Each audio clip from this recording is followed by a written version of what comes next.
Hello everybody, and welcome to the LJL Officially Unofficial Podcast, episode 28. I am your host with the most, Alex, otherwise known as Sexy Guy, my MaskedSwan here. And of course, I am joined by the extraordinary man himself and one of my co-hosts, Samuel Initia1ise Hapgood. Welcome to the podcast. Pleasure to have you as always. And we've got the man himself that produced all. Let's be real here. My internet cut out. It died. It's not great. All of it. I barely represented. Spectacular timing. Spectacular timing. The shrewd man himself with all of the agile wit and necessary about him. Alex, otherwise known as Nymaera. Hapgood, sir. Welcome to the podcast, our saviour. I mean, given that I gave you guys Super Week, it was bound to just like karmic return to me. I gave up Super Week. I had to have something. When it got down to like games, so we had 9 games on that day, and I had been awake since 4 o'clock for the 5 a.m. start, and then I'd only slept like 2 hours maybe before that. Yeah, because you planned on just covering the first series. Yeah, when it got to about game 7, I'd set off Sam and Vinny into the game, and I'd actually go have a nap over there for like 10 minutes. Because I couldn't risk falling asleep for the end of the game, right? Yeah. So I couldn't switch it back. Because Sam would have to run through and come wake me up like, okay, right, got to conk myself out for like, a handful of minutes and make sure I can stay awake. Well, we made it through, and regardless, it's fine. And now I don't have internet problems, and I've also now been informed why I was having problems, and it's all down to electrical works that happened 2 days beforehand. Oh God! So of course it was. Oh yeah, I mean I've done like a 6-hour stream and a 5-hour stream like since like literally the day after I did a 6-hour stream, no problem. I'm just yes, go figure. But with that said, what is this podcast, gentlemen? Initia1ise, what are we talking about? We've just mentioned a playoff. What is that? We're 2 minutes in. What are we talking about, sir?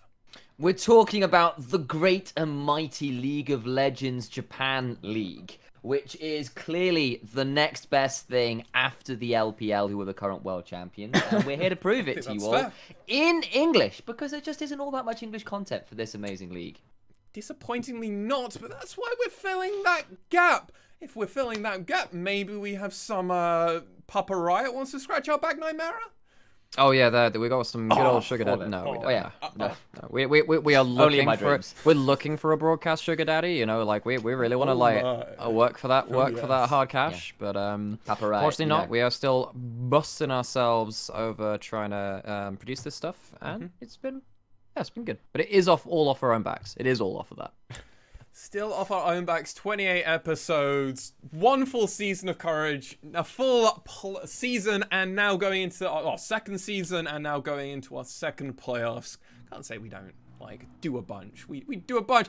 This podcast is also all of our own views and opinions. There is a slight difference in character between our casting personas, or professionalism, and this podcast, where we get to cut loose a little bit. It's great. Yeah. And we also do have our own social medias, as well as you can find the LJL Officially Unofficial social medias. If you are interested, it's at MaskedSwan for myself, at Initia1ise for the man in the middle. That's with a 1, everybody. And over on the opposite end of the spectrum, it is Nymaera from me. Hello, sir. You're very far away from me. And you can also meet the LJL _officially_unofficial on Instagram and Twitch, or at LJL Unofficial, as well as you can find our Facebook page of LJL Officially Unofficial. We also have a Discord as well, which you can find all of these links and everything more in the description or in the show notes. And talking about Lexi and I stream. Lexi and I stream ourselves too, if you want to support the individual creators. Sam may do someday too. I might do someday. He'll probably do just music streams and yell at people that they don't understand how deep he is. Yeah.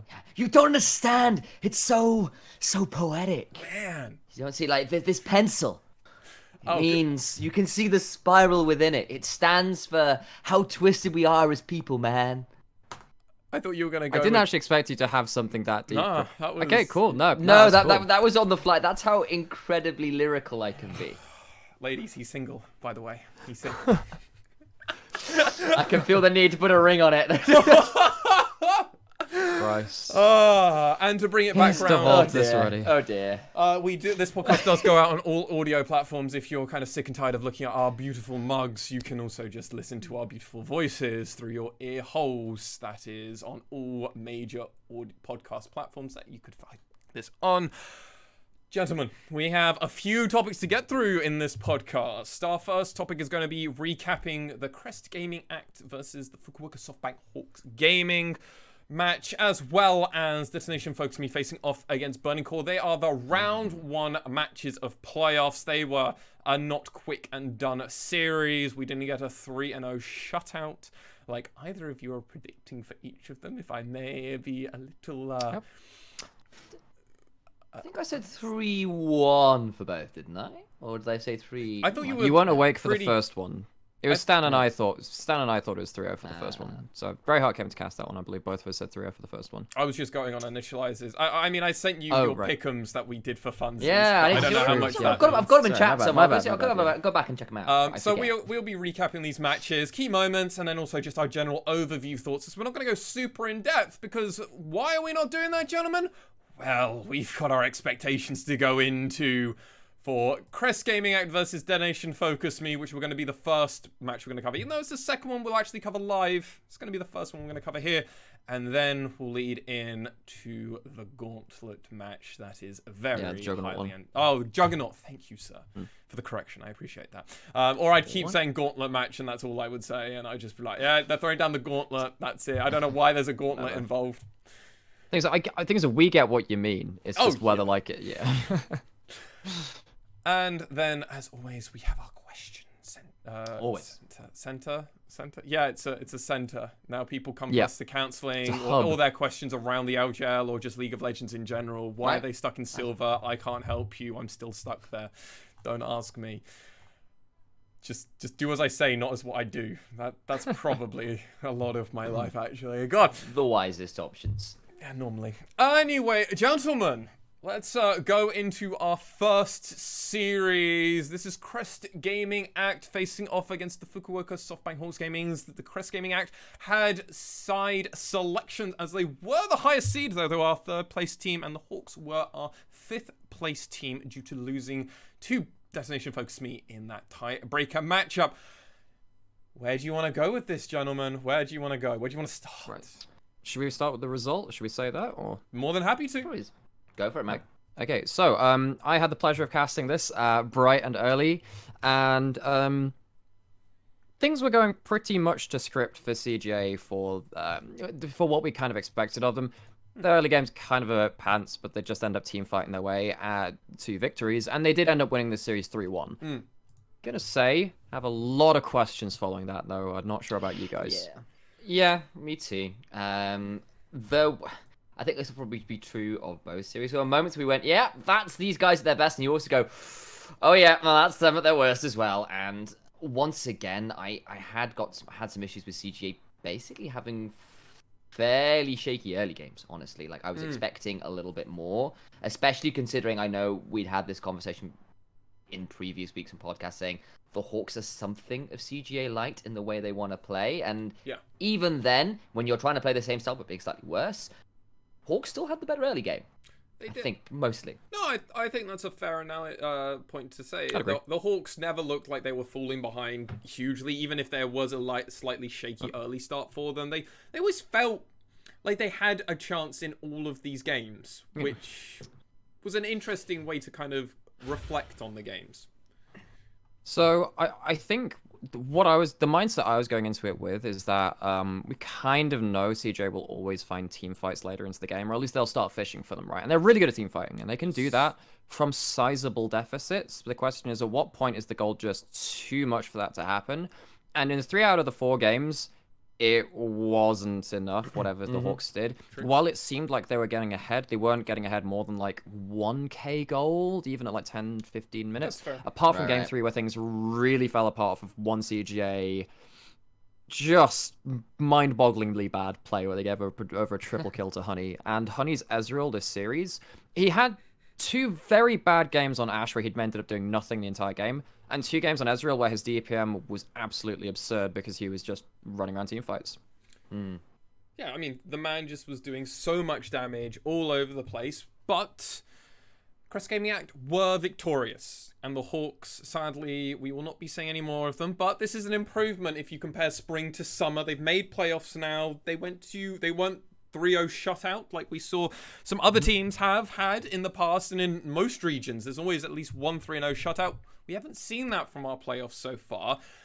Where are we expecting the Hawks to be going in this kind of off-season, and expectations maybe for them coming back before we really go into CGA and then the problems for that? Let's try and bring up the Hawks a bit more hype, you know? So the two players I actually really want to give credit to in this series were Dasher and Tussle. Okay. I have been a massive fan of Tussle for years, so that's always going to, heads up, really love this guy. But Dasher and Tussle really stood up this series. Aria has been, by and large, the best mid laner in the league for the entire year, like flat out. Dasher had a rough spring split. He came back in summer, moved back down to mid lane, and actually came into this playoffs and was not outclassed by Aria. Actually, arguably, he might well have been the better performing mid on the whole. There was an argument. It's actually an argument to be made. I like, particularly that last game, his Akali was the one saving grace, it felt like, in that game. Everyone else was falling apart, and his Akali was still looking pretty threatening. And also, yeah, it was against a rookie, but Unica was kind of given the runaround by Tussle as well, who tried really hard to snowball hard enough for his squad to move on to the win. Didn't really work out, but you have got a couple pieces there which I think you can work with. I don't think Aramik is kind of up to scratch probably, and Honey and Pooh might be worth sticking with because they are younger talent, and we saw some good stuff from there. Like Honey in particular, definitely when he gets a lead, gets a big lead. But you know, at the very least, you got a good core to work around and a bot lane that's got promise. Think about a top lane upgrade, and I think they could be contesting. Yeah, and I think my view on the Hawks was that I think their early, so we know that their coaching staff came in relatively late into this split, and they did show up pretty big because their early game stats before this series and before the last couple of weeks of the regular season, really not good. So I was really wondering if they could take it to CGA. At the end, they couldn't quite. They were close to that, but I think if they have an off season and they keep this roster or a semblance of the core of this roster, particularly again Dasher and Tussle being very good in their mid-jungle TV2. Yep. They have hopes for the next spring, depending on how the meta goes and stuff. Because Dasher, as long as he's not forced on... I mean, if mid lane's champion pool is constrained down to a couple of hyper-powerful picks, maybe that'll affect how the Hawks do. But Dasher in this series, like I said, like Sam was saying too, did very, very well. Particularly in lane versus Aria. Don't get me wrong, I don't think Aria picked the strongest laning matchups. He picked like Sylas into Akali, kind of meh. And again, like Vladimir into Akali, which Dasher kind of like took him apart in the early game on. It didn't stop Aria doing some stuff in team fights, but still it says something that someone can actually hold Aria accountable, which then gives some questions towards the later stage of the playoffs and stuff like that. But I think the Hawks, if they keep this very solid, actually, core of this roster, and maybe think about replacing top lane Aramik, then have a great series, I've got relatively decent hopes for them. I mean, remember, this guy Dasher, just not to like, I know Lex, you're going to move on from this, but I just want to remind guys that this guy in 2019 was the all-pro mid laner for the LJL. Every other mid laner was behind this guy. Luna, now Aria, was in that league. So was Seros. So was a number of other people. Dasher still got that accolade because of how well he was performing by and by. So it's kind of nice to see him back to some semblance of that form. Yeah, and I mean, this is a roster that potentially come 2021 could be definitely a playoffs contention team. And I mean, there's also a lot of like good Japanese. I mean, almost, I think, I know every top laner in the LJL is Japanese. So while they've already used all of their slots, there's definitely a huge pool of talent out there. And we know the Hawks do have money behind them. So, and they were willing to make moves to come in. So there's definitely, when off season starts in in about 2 months, 3 months from now, might see some interesting changes coming potentially. One last point for me on the Hawks too is that they're probably up there. If you're talking about playoff contenders, they're probably the most cost-efficient playoff contender, right? Oh yeah. You look at like Honey Poo, new players. Animec, not probably going to have the highest budget either. You look at like all these guys pound for pound for the other players in playoffs and the reputation they have. Probably doing pretty well on the monetary front, and I have no idea what the other teams think of in that regard and stuff like that. Yeah. But yeah, doing very well for themselves on that front. I mean, I will say that Tussle, Ramone, and Dasher may well be a little bit pricier, but we'll see. Don't know. That I would not know myself, but at least it's options that the team can have moving forward, and commiserations to the Hawks, but at least a stronger showing this time round in the summer split. Now, gentlemen, it's time to kind of be more critical on CGA, as they were victorious, but I don't think it's fair to say it was in the fashion that we're expecting. We've already talked about the early game. Is that a point of concern potentially moving forward? I know we'll go super more in depth in the actual series, but is that, I just want to get a quick take from you both. Is that maybe a place where we're going to be talking about later?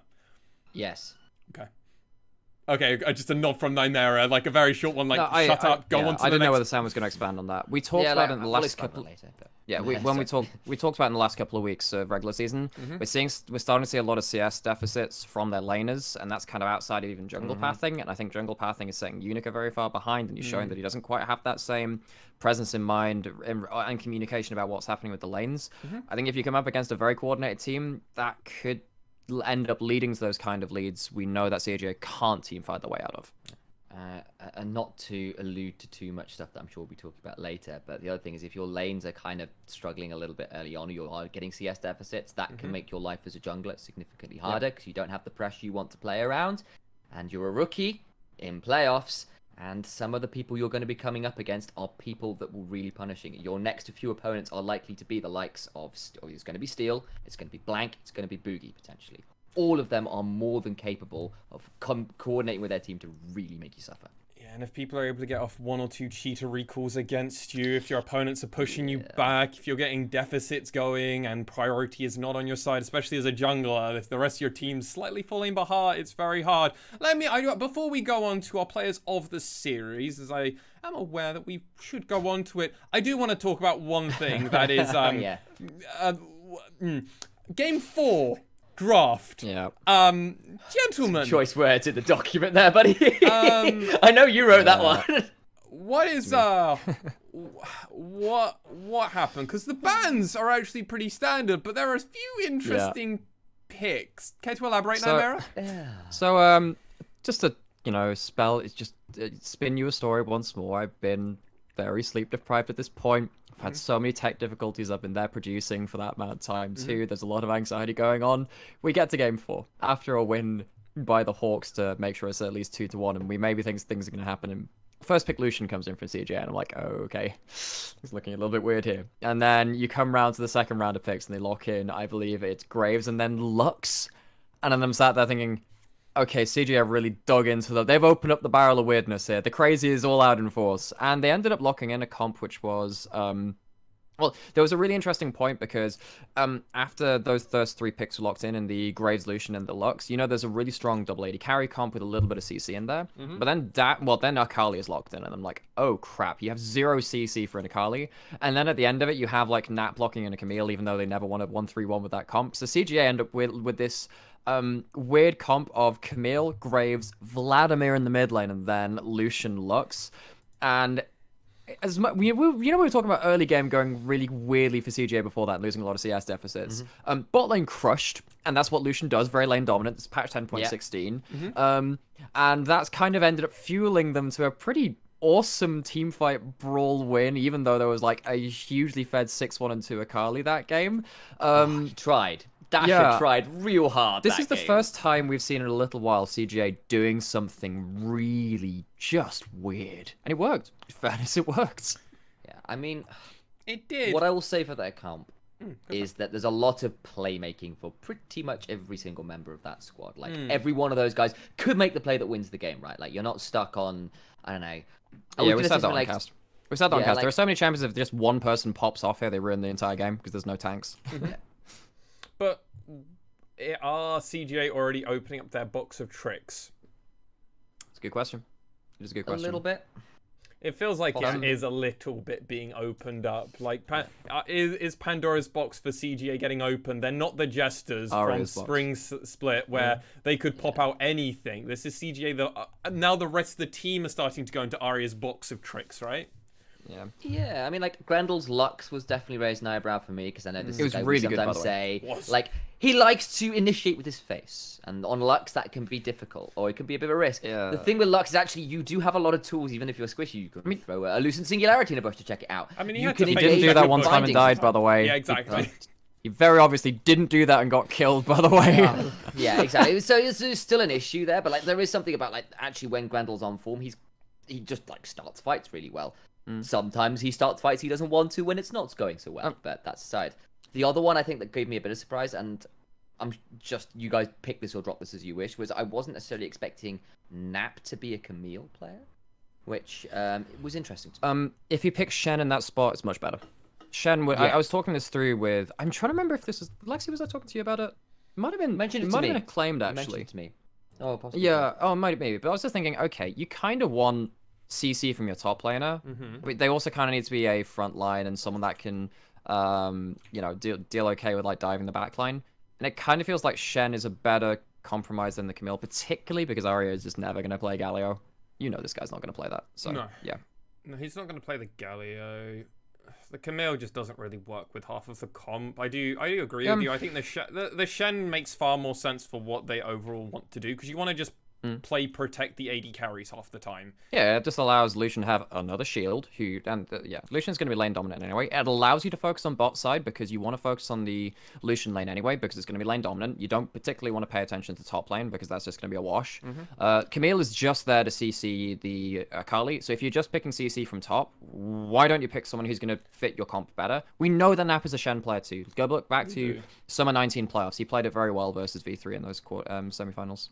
Also, they actually have a full dedicated tank as opposed to Yep. with their comp. It was like, well, off tank Camille, Vladimir is tanky, but we all know that's not really tank. That's so he can cast his spells. And yeah, it was. I agree with you. I think that makes more sense. Granted, they did also give over the set volley bear, so. Yeah, and like I also say, I know you guys on cast, and I think me looking back as well, raised a few eyebrows about that. Was it last pick Lulu as well, from what I recall? Oh yeah, last pick And Lulu actually, into that lane is suicide. Yeah, because like you get caught by a binding, a culling comes out, and you just die. I don't care if you've got wild growth and polymorph; it's just too late. And I actually, and like considering a lot of the snowball happened through that, if that had been a lane that could survive, I mean, when Tom Kench was open, you probably see that lane, but you probably survive. Tom Kench gets absolutely slaughtered by that lane. Lux, yeah, it's true. What would you have rather seen? Blitz? Thresh? Thresh Thresh banned. open? No, Thresh was banned. Was Thresh... Thresh was banned, so was Bard. That was it as far as support bans. You could go Nautilus is okay. Blitz. Could have hooked, you break the shields, you pull in squishy people. You could go Morg. Morg's not pretty awful. good. It means that Lucian, I mean, can get a little bit awkward there, but I prefer You can block the bindings there. Janna's just unplayable, isn't she? if you get caught by binding, I mean, it's okay versus the Lucian, but you can knock the Lucian away, right? Either way, I think what you should have done, I think you should go for Guardian instead of the Aerie onto Lulu, because it just gives you that. Because what we saw was like Summoners being burned level 1, level 2 from the all-in from CGA's bot lane. Could they? And yeah, I mean, the CGA's bot lane crushed lane, absolutely crushed it. If you go for Guardian, it stops the all-in being so hard. Could they have switched the set around to support and done something with that? Oh, you could have gone Karma. Even though it's 10-16, you could have gone Karma. Oh, actually, yeah, that is just better. I mean, oh no, actually, Karma's kind of crap versus Lux into mid-late game. You get hit by one binding and you die. I think Nautilus Blitz might have been enough. Actually, Zyra would have been super smurf. Zyra would have been super smurf because look at the range. Look at the range. Look at the range on CGA's comp. Yeah, if you just put down the Zyra ult, it's just gone. Dunzo. And yeah, at the moment Lucian dashes forward, you ult him, and he's like, well, every time he tries to engage, he's then in trouble. The problem is, I know that some coaches have basically been saying Zyra is a really good pick in a lot of comps, but they just don't have Zyra players on their team because you do need to be quite well practiced at it. I think that Zyra is criminally underplayed. I was just reviewing one of the VCS games too, one of the Team Secret Flash games. Acclaimed, who was just in chat, he's kind of interacted with us a little bit. He's done some LJL VOD review as well in the past. He's saying, look, Zyra here just ruins the whole comp. Low range, disengage, high damage as well. It means you can do stuff in mid lane and whatever. You can just siege with siege with plants. Again, you can get caught out by the Lux, but it's not like you can't catch her out either. But anyway, so we can talk about the Hawks and whatever there. The Lulu's kind of met. You still got Polly and you get to do stuff late game with Ashe, Lulu. But still, interesting draft for game 4, and the lanes went much better for CJ this time.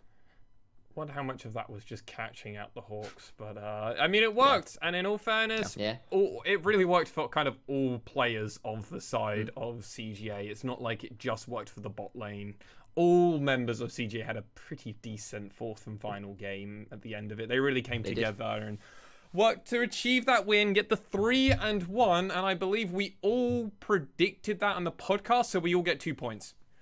I think that's Oh, how in that works. podcast, yeah. Yeah. On the day I didn't, but yeah. Yeah, on the day you didn't, but you had already pre-prefaced Okay. this, and I'm willing to give got you it right where it the 2 mattered. points. I'm willing to give you the points, 2 okay. points. Lovely. I'll make a little note. Two points to Sam. Okay. Sounds alreght like 2 points for me. I Right. want to be number 1. The pencil that's so twisted like humanity and our predictions. That's what it is. Well, fair. It's here for noting points too. Gentlemen, moving over to our player of the series. Who would like... Actually, Nymaera, you were our color caster. Who was your player of the series? My player of the series was Gango. Okay.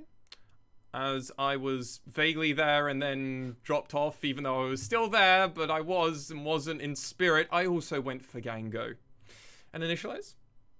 Me as well. I went for Gango. Okay, so we'll agree on that. Take this away, Nymaera. I think that... So, Gango has... I think he's solidified himself, in my opinion, as the best Jhin in our league. He did that in... Okay, he had one kind of awkward game, and we said that's because Ezreal got very popping off and all that kind of stuff. But his Jhin has been very consistent. He's been doing a lot of good stuff in lane, and him and Grendel have teamed up in that regard very, very well. And then we see the Lucian game 4. And that Lucian in game 4, even though the KDA is not massively flattering, that's mainly because he was had such a target on his back because he had crushed lane so hard and was putting out so much damage. He ended up taking so many skills and dragging people off to random areas of the fight so the team was split. He was just very, very good at enabling CGA's rest of the team to do stuff in team fights. He did 35% of their damage in that game. That's how absurd he was that game. To back up your point, Nymaera. He popped 10% more than the next person on his team, and that's Arya. Yeah.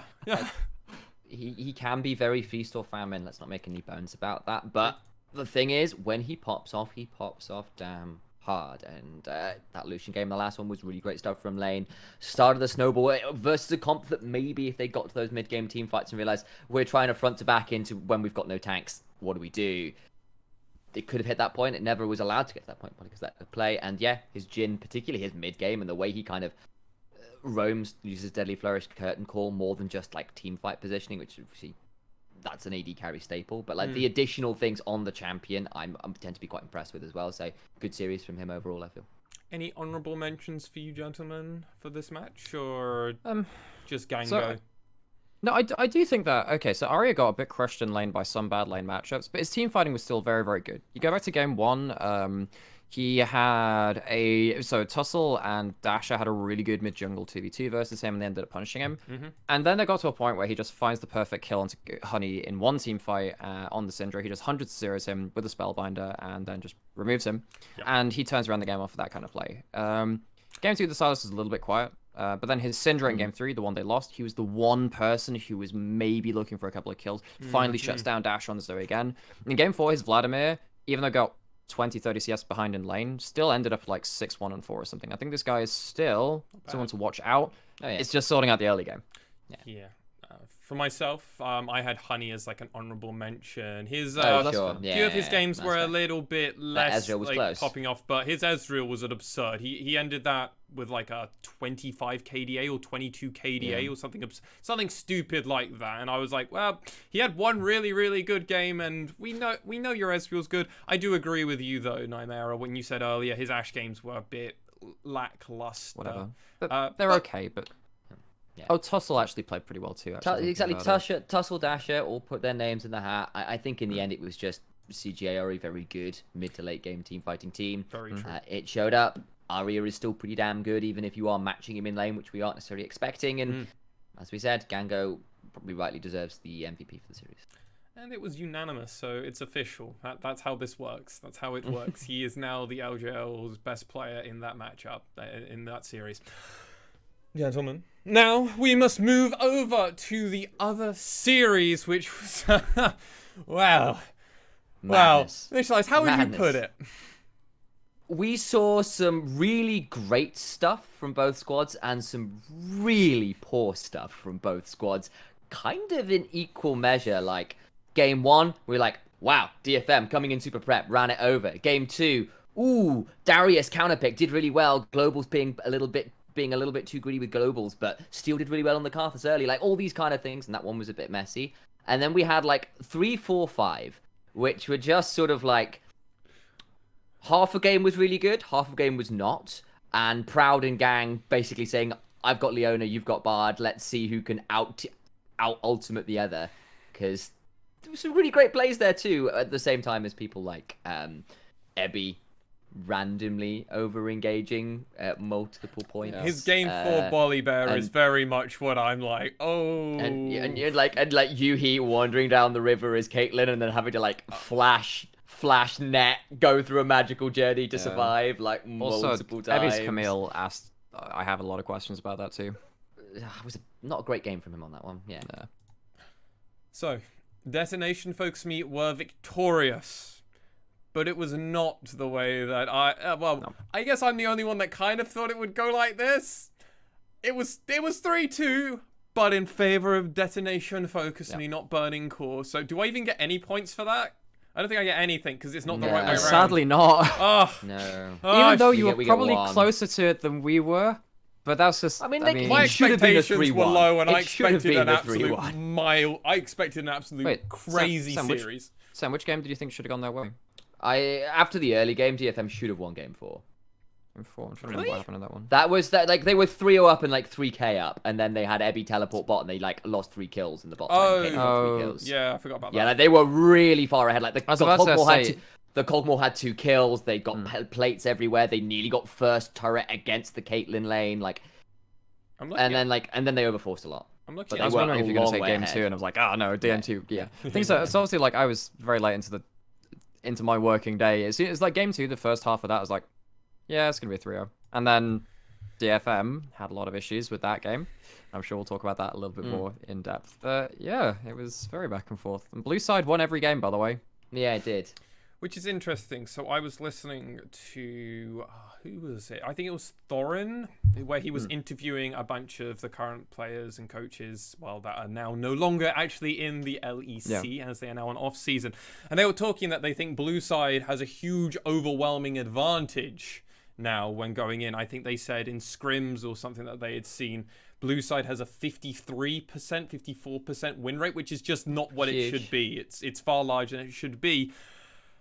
Side selection might become far more important, and seeding might become horrendously important, because now what happens? Do we just get the reverse if Burning Core were a higher seed than DFM? That's the question, right? So Burning Core had a better week 7. Would have been it. I mean, like, we saw a couple things that maybe turn it around. Like, the Caitlyn was great. Like, we saw, like, actually, it shored up Yuhi in a way that perhaps it shouldn't be. Like, he got a couple kills, and then suddenly, like, even when he was playing kind of badly, still got to play the Caitlyn and be dumb on it. But there were still some issues I had, like Burning Core just refused to pick Volley Bear, like, at all. Didn't want to touch it. And that gave things over. And a little bit of amazing and poor from DFM on that champion, so take that as you will. I was about to say, like, I don't think not picking Volley Bear is the worst thing ever. Particularly if you think that you have more important picks to lock in yourself, or more important roles. If you just think, okay, look, Ray Farkey is a good top laner. If they're going to lock into top lane, he's going to have a matchup that works okay into it. It's just how DFM play around it as just as an engaged pick at that point. But then there's go for it. I was just saying, like, even so, I actually feel that Ray Farkey actually had a fairly quiet series, frankly, on the whole. He wasn't as stand-up as I thought he would be. Like, he lost lane fairly hard every time, aside from on the Darius game, where things got a little crazy to begin with, where there was like a 2-for-2 top where Camille ended up blowing flash, and then he managed to get a freeze off because by the time Camille got back after that, she couldn't push it out far enough, so he got a nice freeze, and that got him ahead. So, like, there were certain things where just, like, got him to a position where, like, comfort plus unfortunate wave positioning. But the other 3 games, like, actually, your early game was fairly shocking. The other win with the Mordekaiser, where he eventually became too strong to deal with, was something. But yeah, I actually was a little bit disappointed with Ray Farkey this series. And let's keep going on that. Let's talk about the rest of the members of Burning Core, as they are no longer going to be participating in the rest of playoffs, as they were sadly knocked out by Donation Folks Me. But they gave it their all and forced them to 5 series, which was a surprise, even though I did predict 5-game series. Let's be real, I was going for the complete slog of spice. If they get it, it'll be a slog, and they'll get it on the 5th game. And where do we think Burning Core are now? Has this series improved? Do you now have better thoughts around Burning Core? Because now they pushed the team that has won the LJL more times than anything, the only team to go back-to-back playoffs and win it more than anybody else. Is this now Burning Core looking better, or is this DFM not on form? I think credit where credit's due. Like, once and Ray Farkey actually had fairly poor early games, we'll put that aside, but Yu-Gi-Oh, Yuhi, and Proud all stepped up more than I expected them to. Like, I was expecting quiet series from two of them, and then Proud was just hard carrying certain games. Like that game 5, there was like some of those battles literally saved the game for them. Like obviously they eventually lost, but he got some ultimates he had no right to get that very nearly turned the game around. And like, there were moments where Burning Core were making smart decisions, making smart plays, and had players step up in a way I wasn't necessarily expecting, which did give me some faith, actually. Like, for all that we're saying, yeah, DFM had some mistakes, sure. Also have to give some credit to certain players of Burning Core as well, because actually, Yu-Gi-Oh's Cassiopeia, pretty great. LeBlanc tried really hard. The Bard. Yeah. I mean, I was phenomenally impressed with Proud. I've been singing his praises for almost all of summer, I feel like, to some extent. And I was very proud to see how well he played. Pun fully intended there. Of course. And yeah, I think Yuhi and Yu-Gi-Oh finally stepped up. It was just a little bit disappointing. And I think we've highlighted that a little bit. That the kind of two all-star players that, outside of Proud, that we had previously highlighted in weeks, countless weeks at this point, was once in Ray Farkey. And why do we think they had more of a lackluster performance than we had seen in previous weeks in Summer Split and in other games in general as well? Why did we have higher expectations of them, and why didn't they perform? So I do think, so I did a VOD review of a couple of the games of the series on Check out his Twitch. Monday? On a Monday. Yeah, check out my Twitch, yeah. I think that there was a dive, which happened when Ebby hit level 6 and Ray Farkey was having a wave crash into tower in game 5 when he was on the Mordekaiser. I think I'd be happy to say that is the most well-calculated and thought-out early gameplay I've seen in the entirety of the LJL so far. Oh, the one by Gang coming up. The one by Gang roaming up. Because what happened was, there was a failed dive onto, there was a failed dive onto Ray Farkey on that Mordekaiser where he ended up like flashing out. Well, he ended up like surviving the gank and stuff like that. But he had to recall because he took a really bad trade, and so did Ebby. He also went very low, but Ray Farkey still survived because of teleport coming in from Yu-Gi-Oh to stave off the gank. So then Ebby goes back, he teleports back into lane, he hits level 6 off of teleport to that lane, and Ray Farkey chooses not to teleport back. Because he doesn't teleport back, he doesn't get any of the minions before they hit the tower. Gang has roamed up already, and they manage to make sure he doesn't get level 6 to have that 1v1 death realm under tower, and they kill him in that dive, and they deny him that wave. Well, part of that wave he teleports back, but I was just sat there like reviewing him going, wow, that was really well calculated. I really appreciate that. So I know that some of the LJL junglers were... Yeah, so come. Yeah, no, so what you're saying is DFM outthought their top lane. They played the top lane matchup beautifully, and they shut down potentially the person. They identified Ray Farkey, because I would like to really hammer down on that point that you've brought up, Nymaera. DFM aggressively went top a lot. They did. Oh, yeah, absolutely did. Absolutely did. I think in game 1... this isn't just because they have Ebby. Let's be real. This isn't just because they have Ebby. It's because it's also Ray Farkey on the opposite side. And we saw his Darius game, right? Yeah. And, like, also, I think I also want to call out a little bit as well is DFM was so prepared for what Once does in the jungle. You can guarantee he will spend at least 2 of the first 10 minutes invading onto Raptors, onto Gromp, onto Wolves, in Krugs even.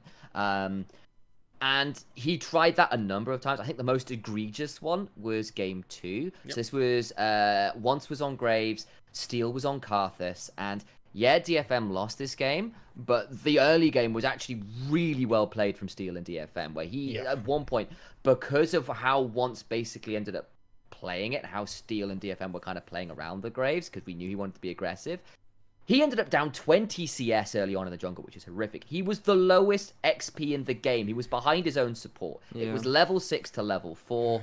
And DFM got first blood off it, got first dragon off it, had a massive CS lead. This Graves was a non-factor for the longest time. He only got back into it because he managed to get a lot of plates in mid lane that evened up the goal, but he needed like a whole wave and 4 plates to even get close. And he was still behind a little bit at that point. So like, that's obviously the most extreme example of it, but every game, frankly, Once's early aggressive invading tendencies were very well accounted for, and it never really worked out, which was a problem for Burning Core. What were you going to say, Nymaera, also about the jungle? Because you were going to mention that. Yeah. So I think that Steel did control once very, very well in terms of knowing where he could path in regards to not actually taking losing trades and against the battle ward of Graves all the time. I think the other thing is that DFM in pretty much every game drafted something which could just aggressively just run top. We saw game 2, I think it was Camille Twisted Fate locked in immediately on blue on red 1-2. And we saw a couple. We saw Renex and Volibear Camille out of Ebby. I believe those are the only 3 champions he played over the 5 games. He played the Camille once, and then the Renex and Volibear twice each, as far as I'm aware. Good setup junglers with high damage junglers. You know that Rayfaki has to play respectfully at that point, and to his credit, most of the time he did pretty okay at that. He did okay. It wasn't his worst ever performance on that regard. It just meant that he had to play very, very respectfully, and the fact that Once was also falling behind meant that Once couldn't just like leverage something else around the map to take pressure off of Rayfaki. I do think that, and that's partly 2 things. I know, like, so you kind of phrased the question as, was it DFM playing very well, or Burning Core playing badly? It's a bit of both. Bit of both. I'm not really sure where it sets in between there, but I think that either way, it going 3-2, even with Rayfaki and Once not going massively far ahead, apart from in game 2 when the Darius did pop off, a little bit worrying for Dead Nation Focus me, particularly because you know they were going to play through top. They did anyway, and a couple of those games were close. And I like that what you both brought up, especially with obviously you, Sam, kind of going into Once, and then Steel obviously kind of more counter jungling and preventing, or more not even necessarily counter jungling, because he didn't do much counter jungling. He was more prepared for Once's counter jungling, and there was like, come on, I've always got Syros near me, I've always got Ebby near me, or I've got Gang, because Gang's just our second jungler at this point. Utapon can just be AFK because he's always on a safe pick in the bot lane. He was playing the Ezreal, he played the Ashe, and then he played 2 games of Senna. But this is farming Senna, so you can basically leave it alone in the lane because she heals herself. So you just go, well, it can't get any poke onto it, especially with an Ashe. Good job, lads. All right, we'll do it later. And then obviously with Ebby highlighting that, obviously from Nymaera, highlighting Ebby's picks into what Rayfaki was picking or expecting to pick into him a lot of the time, because they did give that counter pick potential. But Ebby just kind of steamrolling and still proving that he is the king of lane the dominant. top lane. In lane. In mid-game. Right, so we are singing DFM's praises to an extent. There were some great things this game. We said the early game plans were solid. We saw some better dragon fights. There was also some great play from Proud to turn games around when they had no right to. There was also Camille engages in 1v3s when Requiem's on cooldown, and then you end up getting blown up. There was Volibear teleports to try and turn around. Middle of nowhere. Well, like to try and challenge what they think is an overextension for Burning Core, but it's just too slow and they overreach in turn. It was a very fast bet. Yeah, it was a very fast bet, and like it's just these things where DFM were kind of refusing to let things go for a loss and thought they saw overextensions, and maybe they were, because they weren't quite quick enough, or they ended up being overextending in turn and making the play even worse. There was a particularly bad one on the Camille when I believe it was around, it might have been Baron or Second Herald, I can't remember exactly. It was the Second Herald. Second Herald, when Ebby is so I think they've already lost 1 or 2 people. I'm trying to remember who it was. So they lost 1. Proud landed a 3-man Bard stun into a 3-man Apprehend from the Darius that got 1. No, that's not it. That's not what I'm talking about. No, this is not the one I'm talking about. So this is when the fight's already. No, this is what I'm trying to say. So this is why. So Ebby was on the Camille, and he chooses to go in when he's already lost TF, I think it was, and Gang goes back in to save him. He just like hook shots randomly into the enemy team after they'd already kind of lost the fight, and then Gang goes with him trying to save him, and they both kind of die for nothing there, and Darius just kind of pops off a bit. This is not the one coming from top lane. This is the one near a pixel brush when Ebby just randomly hook shots in after the fight's already been lost. No, it is this one. It's the other end of that fight.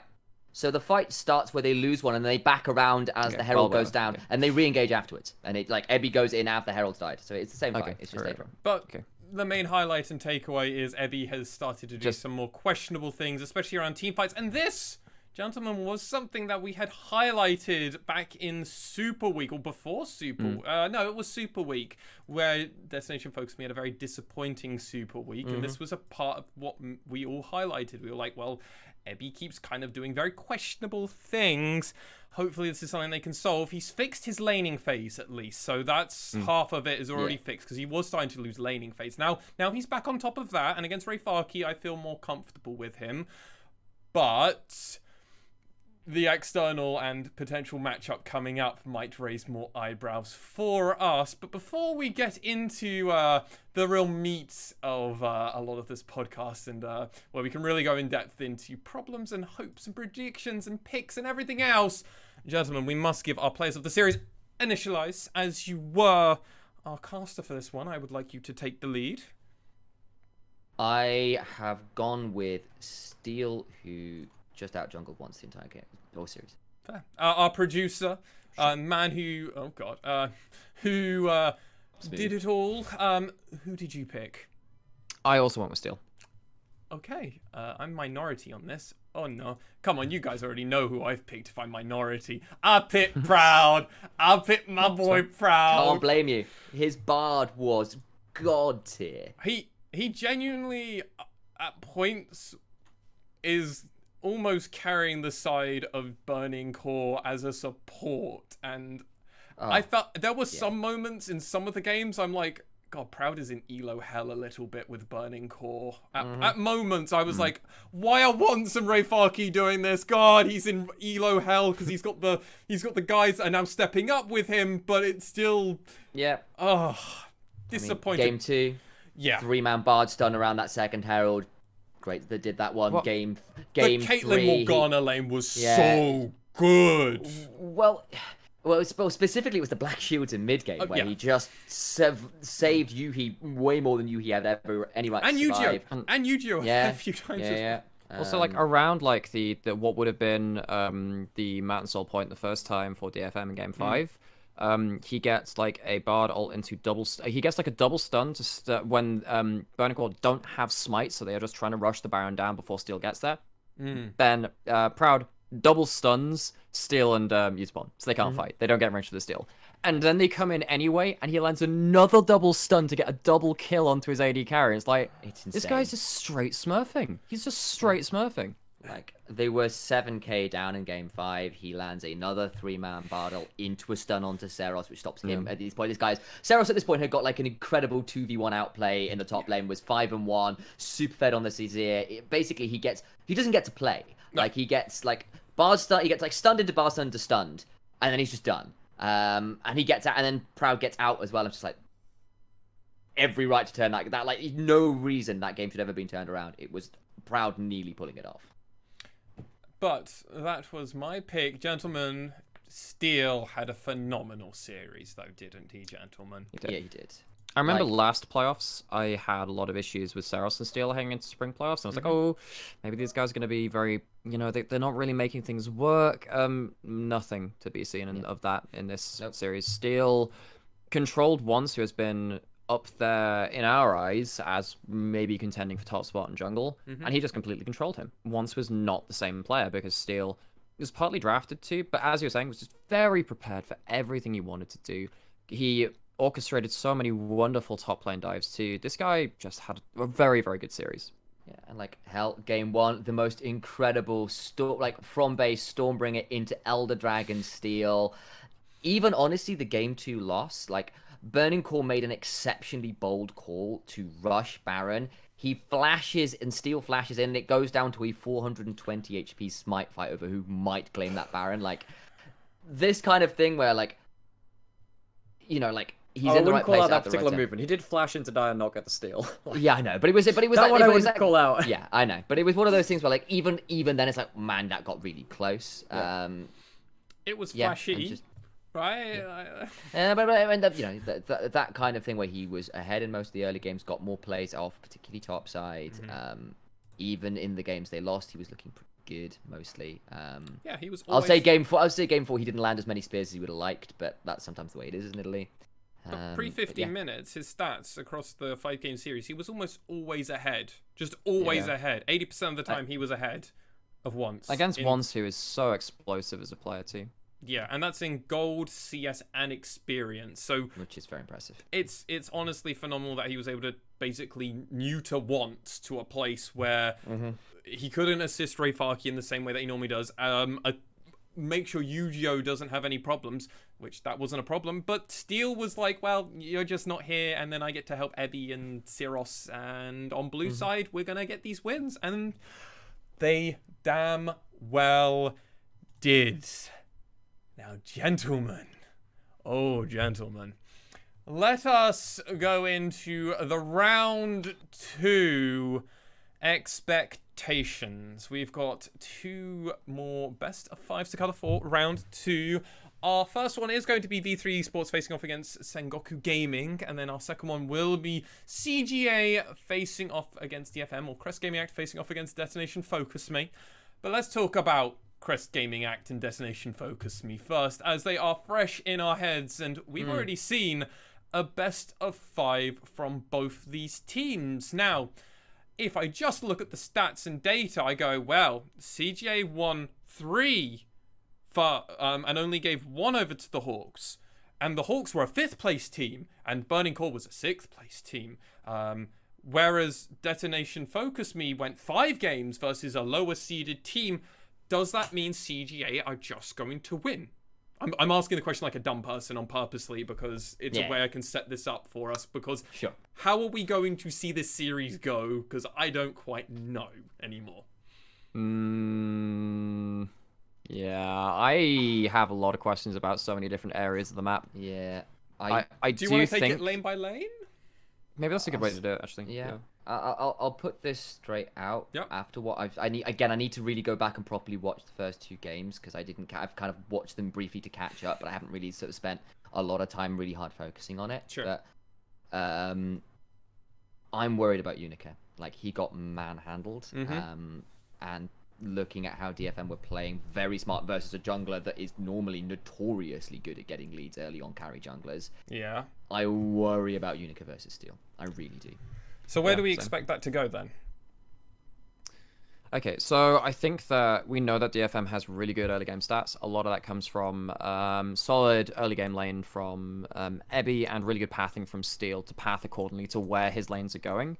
And we saw that CGA were falling behind in CS in top lane. I think Nap versus Ebby. So there were a couple of things which struck me as odd in the draft, actually, from CGA. If we could just to bring it roundabout into a couple of things which might become relevant in this series.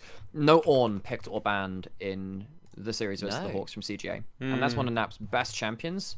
And if you want team fight CC champions from him, that's a good one. He crutched on Renekton quite a bit. I think a lot of that was to deny Aramik so many easy cannon lanes, because he has crutched on that. Of course, Aramik didn't end up picking that at all. But I think that Ebby might end up top diffing parts of it, particularly for the laning phase. And if Nap comes into team fights very far behind on something like a Camille, because he's not picking on, that could really suck.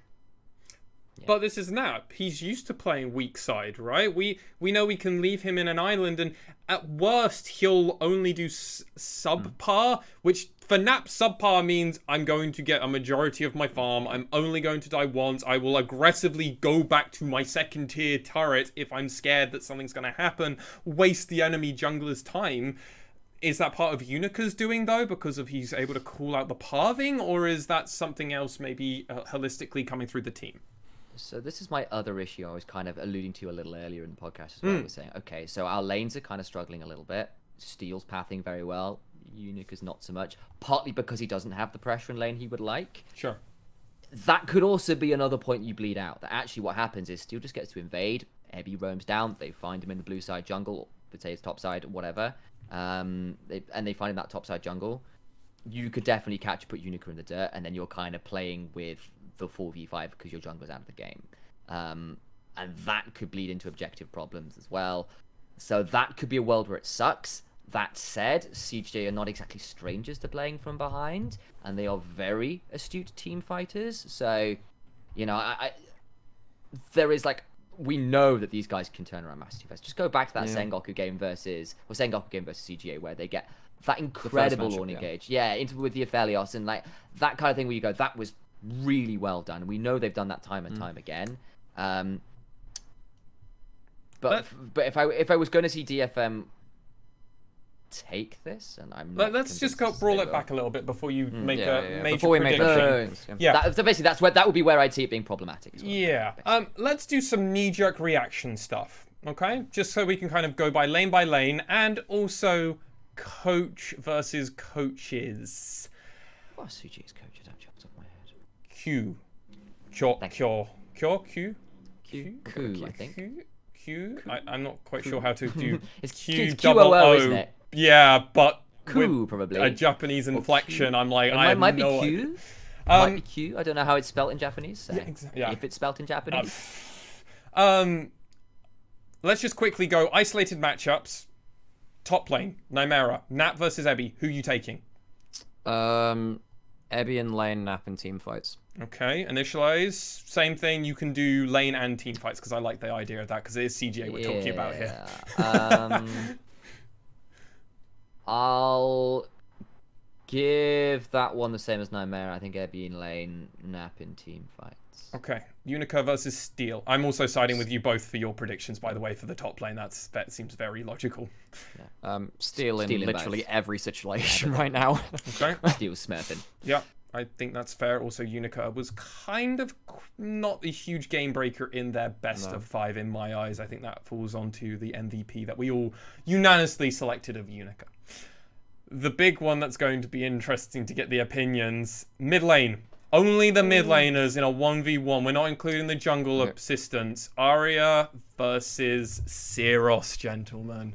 Syros is playing Azir again. That's really important. Yeah. I think that actually Syros is going to have a really... I think that actually Syros might end up being the more impactful mid laner because of the state of the map. It's kind of hard to decouple mid laner from the rest of their teams. It is. I'm worried that because blue side is so strong and CGA have shown a propensity to pick it, that means that Arya is going to get counterpicked by Syros, and therefore Syros is probably going to have an easier time in this series.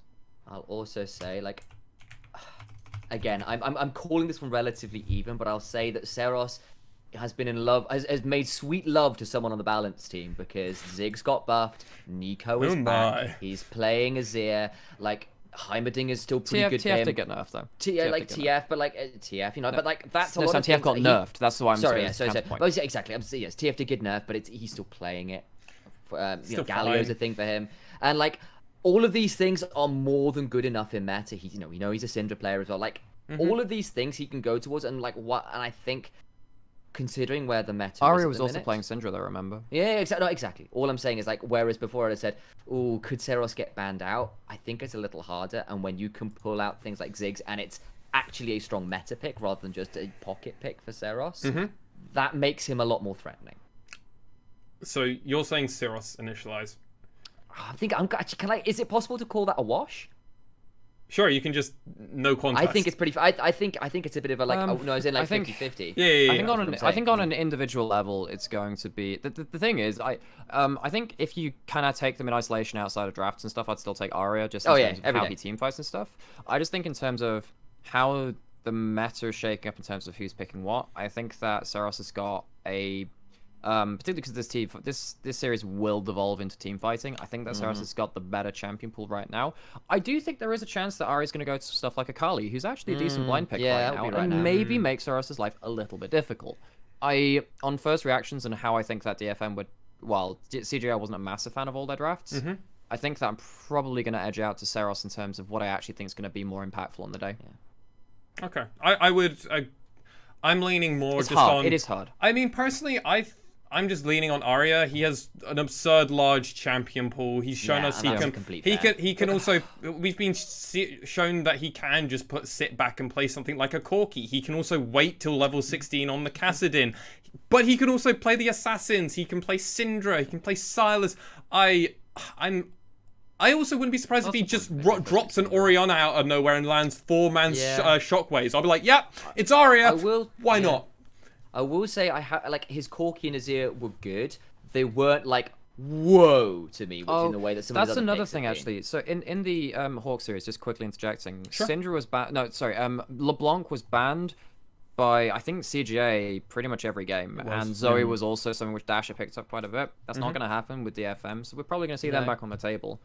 So now I'm thinking, yeah, But then, like, I think we actually saw, individually, we saw Nico into that. actually, Which I think suppose might be a thing. I think individually, actually, I'm gonna change my vote back to Aria actually, just because I don't think that DFM are gonna take. They might have to take LeBlanc, Zoe off the table.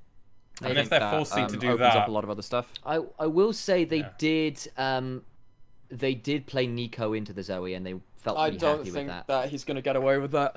Well, Yeah, again, I don't know that. I don't know that matchup super well. I think Nico's got options because of the Tangle Barbs, Sure. which is pretty good versus Yeah, Zoe. but if he gets slept for but- Tangle Barb, it's still kind of whatever, right? But Yeah. That's fair. Let's move down to the bot lane. We will do bot lane duos here because I think it's fairer with the bot lane. We've got Utapon and Gang facing off against Gango and Grendel. Where do we go with this? As Utapon played fine.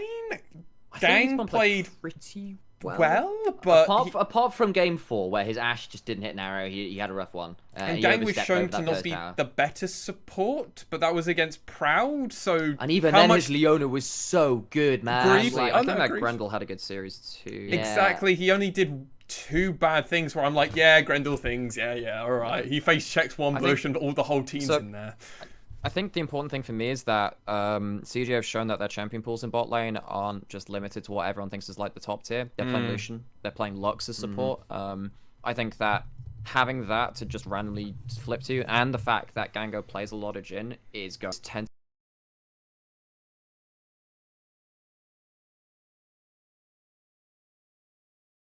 over to CGA's bot lane in isolation. Is that going to work out the series? Given how DFM have often versus CGA or whatever managed to like, well, I guess V3 or the team that did it this split just managed to put like their dual lane under the dumpster anyway. True. Might be a bit awkward, but I think that particularly Gango on form very scary to look at. Yeah, I will say Utapon, good Lucian player, has been putting time into it, so might be contested. In fairness, I do think Jin's okay into Lucian though. Yeah, and like the only thing I'll say is we haven't really seen Utapon playing Jhin recently, whereas Gango certainly has very well. So that'd be the pick I would say. That's the one to keep your eyes on.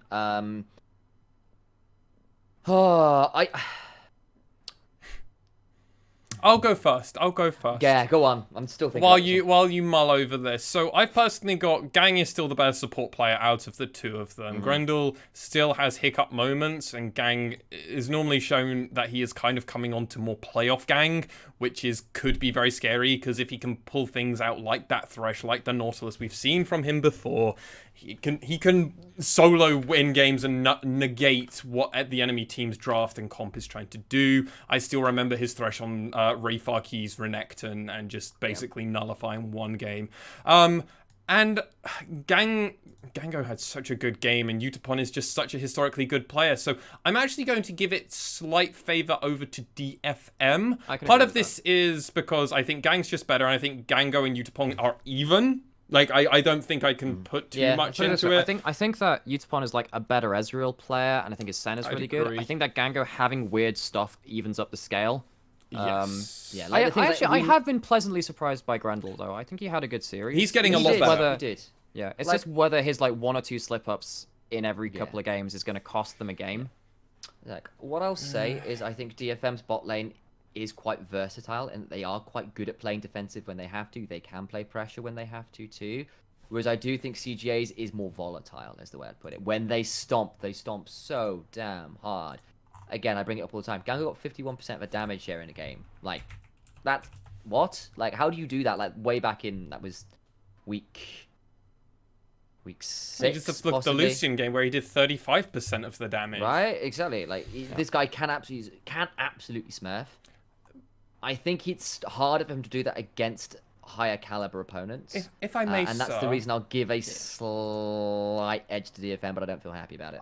I'd like to issue a challenge on where you're saying DFM are more versatile, because Gango is a player who brought out that Cassiopeia. Sorry. That by that, sorry, that I should have absolutely qualified. Yeah, no, I don't agree with that. I meant in terms of playstyle. I think that DFM right, played, okay. Sorry, like so in terms of like DFM played defensive and weak side significantly better. Whereas like in terms of champion picks, we like, and of course I think that comes through tenure, right? I think they've done their time. Yeah, they've played multiple metas. And so like that so sorry, versatility in playstyle. Whereas my problem with CGA is like they always just go balls to the wall, and that's punished them before. And they're not so great at playing weak side bot. That said, I know Utapon play the Syndra, whereas and he's still playing that by the looks of it. Gango obviously has been putting a lot of time in things like the Jhin, the Lucian. Cassio's a thing he can go back to, and Cassio's pretty good right now, actually. She is. So. And the thing is, particularly in this kind of series too, we know that DFM struggled against the Cassio, against Burning Core, and also the Syndra that Ojaria plays. Both of these champions are mid laners or just mages in general, which punish people Does Gango who... play that? Cassiopeia. Yeah. Cassiopeia, Sorry, I thought it was Syndra. That's what I thought you were saying. Okay. No, okay. So they both have those kind of options. I don't know whether they will pick that up, which really punish people who overdive, right? Going too deep. So if you end up getting like Q ult E'd, so like you have the balls on the ground, you stun through the entire team, and Ebby has done his thing, which he's done unfortunately a little bit too much in the Burning Core series where he just overdives, that could end up costing his team because of the champion pools they're playing. I think Zoe can also do that, hit a sleep, and it's just like, okay, that's kind of awkward. Jhin, also pretty good at blowing people up on that kind of first return. And the Lux, which Grundle plays, very important with that. We saw that in Game 4 versus the Hawks. I think actually, if Ebby continues on this kind of trend, which we've unfortunately seen in him out of lane in team fights, CGA's team champion pools do have the capability to really hard punish that in a way which Burning Core maybe didn't.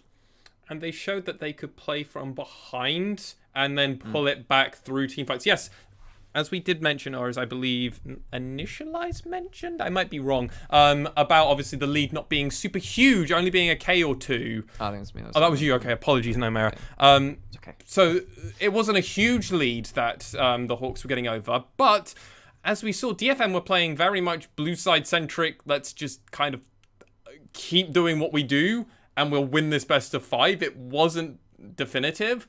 CGA had a more definitive one. They won on red side 1. That's the only red side win we saw out of all of playoffs. That's true. Which means CGA might have an edge also coming into the draft. We already saw them aggressively picking it when experts had already started saying that potentially blue side is just favored. If CGA can win on the red side, they are very happy to aggressively counter pick for Arya because they know that that is just a way to win. It's a formula they figured out. Can I just confirm, Initialize, you're hinting to, well, you're favoring Detonation Focus Me due to versatility, and that's where you're going with this, just to kind of wrap a nice bow on the little topic we had there. Yes, but it's also but that's with the caveat that I think CGA's bot lane absolutely has the ability to just pop off randomly. So like, Sure. Gango gets a Draven game and suddenly everything goes wrong. Like, always a possibility. How good are? Sorry, I've completely forgot about this, and I should have asked. How good are these two players on Caitlyn? Because I can't recall both much. very good Caitlyn players. That's very good. Yeah. I was thinking if one of them wasn't a huge Caitlyn aficionado, then I was like, well, the other person gets it, and he's hugely favoured because they just have to aggressively ban it on blue or red side. And also, I think that actually. Some solo I also think that CG, obviously with Yoshi, Gango being the poor Yoshi, with Gango being the best Jhin player in the league, at least by my eyes, I do think maybe CGA have the option to give up Caitlyn when they're on red side and pick up something really strong in round 2, and then pick up a Jhin 2, and then maybe just give over the Caitlyn for some power picks, and maybe red side for CGA is not so awful versus CGA because of that factor. I'll say I haven't seen a lot of Caitlyn, at least solo queue-wise, from Gango in a while. Worth pointing out. Okay. Might have a secret account. Might have a secret. Again, this is all like off accounts we can find. So that's not to say it's not being practiced. Unlikely is. Whereas like I'm looking over it. I spent about an hour trying to find Proud's account, and I just couldn't find it. I went deep diving, and then he posted a Challenger screenshot, and I'm just like, what? No username? Nah. All right, mate. Screw it. I don't care. Whereas like Udapon's like got like a 58% win rate on the Caitlyn's been putting a lot of time into it. So, gentlemen, let's pull this band-aid off. Who do we think is going to win, and why do we think they're going to win? As there's a whole lot to take in. Detonation Focus Me were pushed to a 5-game series versus Burning Core. It was very lopsided on blue side. CJ were able to do the opposite, but then they also had a pretty distressing loss to the Hawks as well. Hawks were light version of CGA, and they were able to always come out on the early game. CGA has poor early game. Detonation Focus Me has good early game. Where do we think these are two very opposite points that still won their series coming in to face each other? It was kind of an expected round 2, but we've got here in a way that I don't think any of us expected. Nymaera, if you would like to, do you want Initialize to take the floor first? No, I can do this. I'll need to ramble a little bit just to. I'm going to say DFM are winning. Okay. I think I'm going to say they're going to win 3-1. Wow. Okay. I think the reason for that is because CGA, I don't see them having the best read coming into game 1, whereas DFM will. I think they'll take the game off of CGA on their side selection in game 1, and then they'll have 2 more side selections to go, even though CGA might soda out for their game 3. Sure. And I think that's going to really be a problem. I think that Nap not being on form really sucks to CGA, because I think they need him to be that stalwart frontline, and Unica also like suffering because Nappen's suffering and Arya wasn't great in lane is not the formula for CJ to win. Even though I love them, I think they are going to lose this one. Okay. Initially, so there are the 2 ways this goes. You've got a team that is very good early, slips up late. You've got a team that's very poor early, team fights really well late. I'm gonna give it to DFM 3-2. Because I think DFM have been improving in the late game, whereas I don't think I've seen that much improvement from CGA in the early game, and Unica's struggles worry me. Okay. But you heard the ways that goes. Yeah. Yeah, you heard that. You could see the opposing styles there. It could get really spicy. Okay. Hearing both of you, neither of you seem pretty confident in DFM No, winning. no, I don't. I'm actually going to go 3-2 CGA. No, That's fair. And That's fair. the reason purely is blue side. I'm almost putting far too much equity in blue side, but DFM showed that they needed blue side to win their games, and they almost lost to a side, even on blue side, that almost pulled it out and pulled it away. Yes, they had Proud, who just decided, no, this game's going to go 47 minutes, and I'm going to give my team every opportunity to... They did almost very much... They did very nearly win on red side in game 4 as well. Yeah, like... True. Yeah. But... Like... It's they didn't win it. They didn't get it, and CGA, if they get that option, they will definitely push them to it. I think side selection's coming in. I think there's enough in the favor of Arya to just put the gears to the metal and say, no, I want to go to Worlds. This is my time, Syros. I'm sorry. And it might be a very poetic passing of the torch. Could be. Potentially. Or... it's just going to be an absolute shit show. DFM just slot them away, and they go, no, because I've got Eddie. The thing is, I wasn't impressed by the level of play in either series. I think it was very so-so in both series. Yeah. Back and forth, and not particularly certain who was really taking their advantages. And that's kind of distressing for us as a region, because I thought that it should be pretty open and shut for CGA at least, and it got a little bit awkward.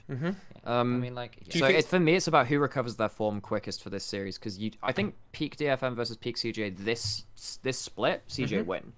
But can both of them reach that level, and who's improved more than the other one? Yeah, I think there's something to that. And, you know, also, like, there is just this thing of, like, we saw things which the teams did really well on both sides, and things which the teams did really not well on both sides. So it's not like it's a new problem every game for both of these squads, which can sometimes be a concern. It's like, oh yeah, look at that, it's second Herald again for DFM. Oh yeah, what do you know? It's Unica in the early game getting outpathed. Like, that's not so good. I think we did see some improvements, like CGA pull out some new drafty stuff, like Lucian coming up. That's great news. DFM, Ebby's back on form a little bit. Some stronger early game planning. That's good stuff. So there is improvement. I just need to see more of it. And I need to see those weaknesses from either team, frankly, be more dealt with. Fair points from all of us. So, to recap that, Nymaera, 3-1, detonation focus me. Initialize, 3-2, detonation focus me. And myself, 3-2, Crest Gaming Act. We all think it's going to be a bit of a bloodbath. It's really hard to call, because so many moving parts going in different trajectories. Trying to actually plan out where it's going to go is really difficult. So why has it been such a change? What has happened? Is it the meta potentially that's affected these two teams? Is it the slight break that we had? Like, there is a huge disconnect between where these teams were, as Nymaera hinted towards, between peak CGA versus peak DFM in summer split. DFM were a mid-tier team that only got a win towards the very end versus one of the top teams, which was CGA. Whereas they didn't pick up a win versus our other two teams we're yet to cover yet. So where are we? I'm really confused right now. So part of it is the patch change. Absolutely, 1016 has changed things around quite a lot. It's things like, as well for Nap as well, it's a bit frustrating. 15 and 16 is 2 patches, remember? Yeah. So I mean, like, this is the point where Nap was a big Ornn and a big Wukong player. Both of those have been nerfed pretty heavily. Wukong in particular has seriously fallen down in priority, and Ornn is being seen less at the minute, even if he can be used. There are still ways to punish it a little bit more now. That hurts CGA. Also, the fact that we are going about less high agency impact mid laners, like, you know, we are starting to see some more things like Orianna and Azir really being the priority right now.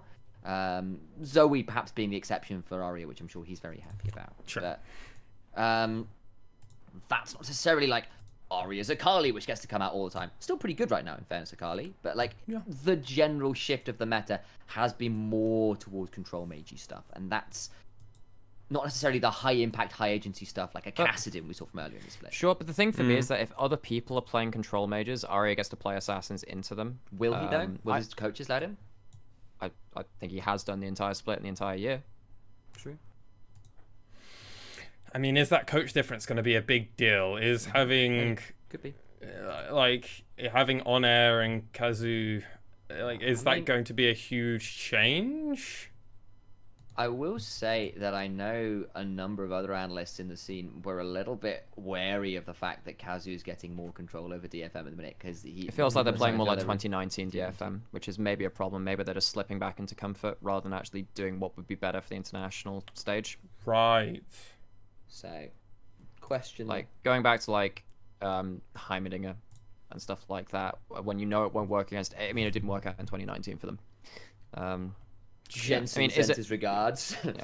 I mean, I think if they beat V3 and Sengoku in a row, if they have, because they'll have to go through both of them, right? If they do end up winning this round, I think if they do that in that style, I'm still relatively confident in them. But like, you have to get that. Maybe. It's why I think that Seros picking back up Azir is really important, because that's more along the lines of what I'd like to see out of DFM. So, expectations, DFM slightly favored according to us three analysts, but it's not enough where we're willing to put our money where our mouths are, as this is Crest Gaming Act, and they could just coin flip their way to a 3-0. They could. Or DFM could just have a perfect read on the meta between last week and this week coming and just say, actually, guys, we know what's going on now. Also, potentially, our next series might affect, as they will have a day to prepare V3 Esports versus Sengoku Gaming. Gentlemen. Oh, yes. This is a big one. Where do we start with this? I'm more than happy to pass it over. I desperately do need to visit the facilities, and I've already got ready a transition. So if you wouldn't mind, we'll come back. Perfect. Go for a break. Go for it. I mean, I just need to quickly go to the toilet. And then I'll grab a glass of water. Let's go do it. Okay, we'll have a quick break then.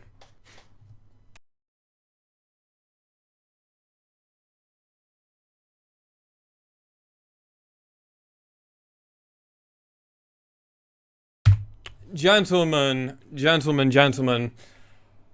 Sengoku Gaming facing off against V3 Esports, our first and second seeded team. V3 Esports are going to have side selection, as they are our first seeded team, ending the summer split at 12-2. One of those losses was to Crest Gaming Act, a team we've already covered, who are facing Destination Focus Me, and one of those other losses was to Sengoku Gaming. Oh yes, it was. So, coming into this, how do we unpack this match? How do we think about it? It's been a while since we've seen these teams play. We're going to be coming into this bright-eyed and bushy-tailed. Where do you want to start, gentlemen? Can I suggest an angle of attack? Namely, I think the patch changes could really affect both of these teams. Yeah, I agree. I think particularly for Sengoku Gaming, the fact that we are seeing a lot more Azir, Orianna, Corki, hell, even things like the Nico, Twisted Fate still being played, Galio is still being played. All of those are things that Zoe are all things that Pyrion is very, very good at, and Sengoku Gaming play around very, very well. So I think that is a serious buff to the way Sengoku Gaming are playing, or at least generally have liked to play. Sure. So I think that's one thing, and that plays into the comforts of both teams. I think that's the way you're kind of phrasing it, Sam, the comfort champions. I would actually come at it from completely the opposite. Sengoku,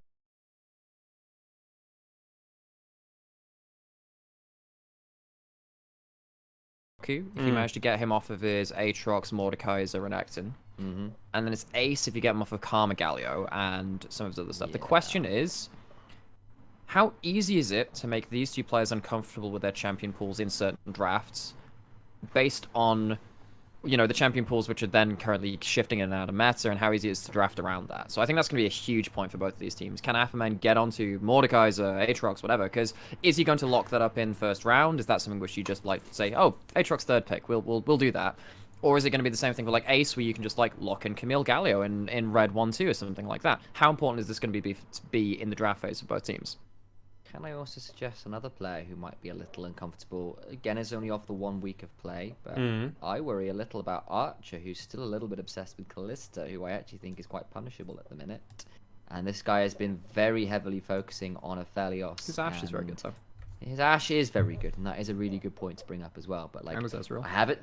Yeah, it's Ashe and Ezreal, the two picks I think. But is he going to pick them? Is he going to pick them? Yeah, and also if you take those away, is there more of a problem there?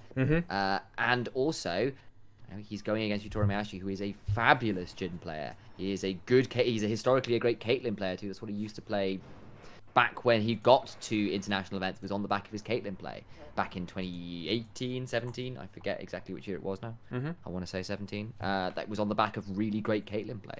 And I need to see Archer do something similar, and I will be interested to see whether he can take his lane dominance from other champions onto those picks, because I know V3 have really relied on that before.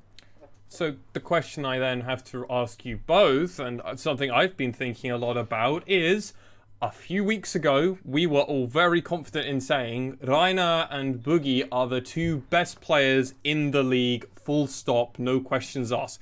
Now this was MVPs, yeah, exactly. Our mid-split MVPs. There was no question about it. Whenever we looked at any other axis, we always had to come back and go, yeah, but they're just so good.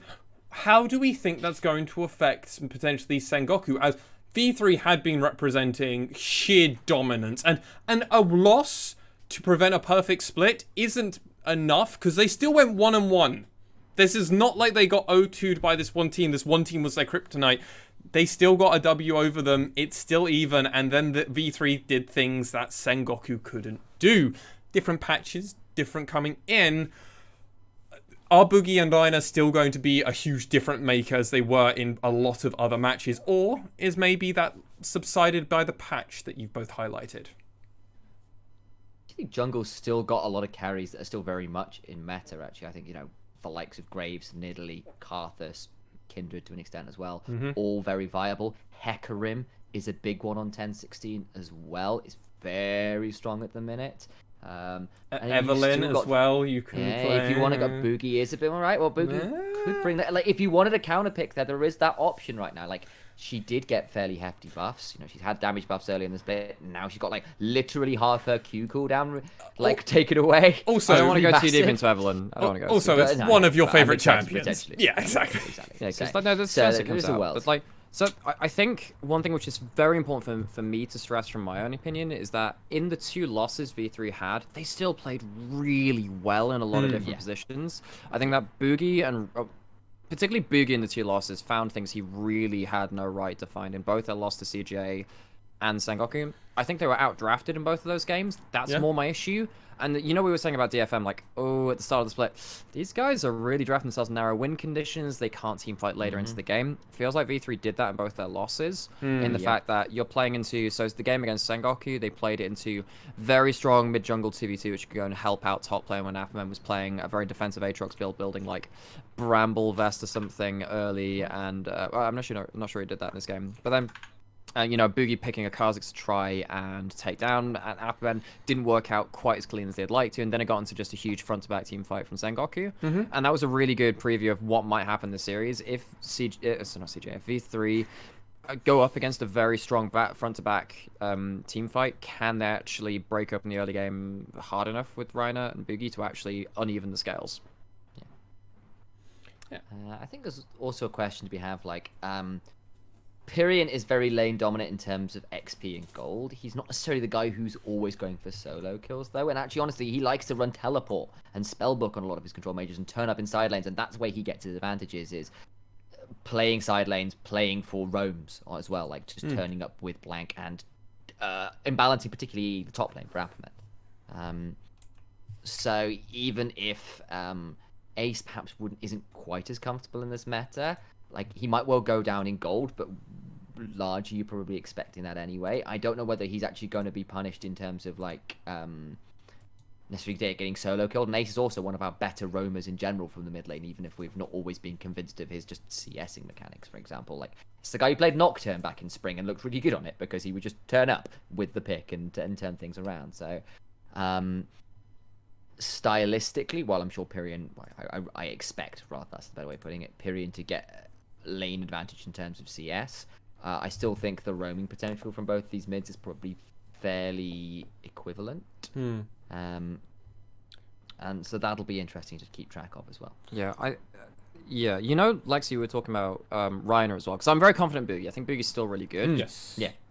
I'm just looking over what Reiner played this year. You know, he's not he's never played Bard in his entire career. Even with Bard being very, very important in this split. And NT's been one of our better Bard players too. I wonder whether Reiner's champion pool pick might hamstring a bit of what V3 wants. Don't get me wrong, he's very good at what he does play. I'm just wondering whether, because Sengoku are just a very good all-round team, whether they can get outdrafted into one of these kind of comps again because Reiner is playing stuff like Tahm Kench and not succeeding on it. True. Yeah, I mean, like, historically, he's been quite good on Tahm Kench, but I think this split in particular, the one game versus Sengoku, he looked kind of meh on. Yeah, exactly. I don't know. I don't want to extrapolate that too far because Exactly. I think Reiner how much equity can you put on one loss loss where he didn't play perfect outside of the other?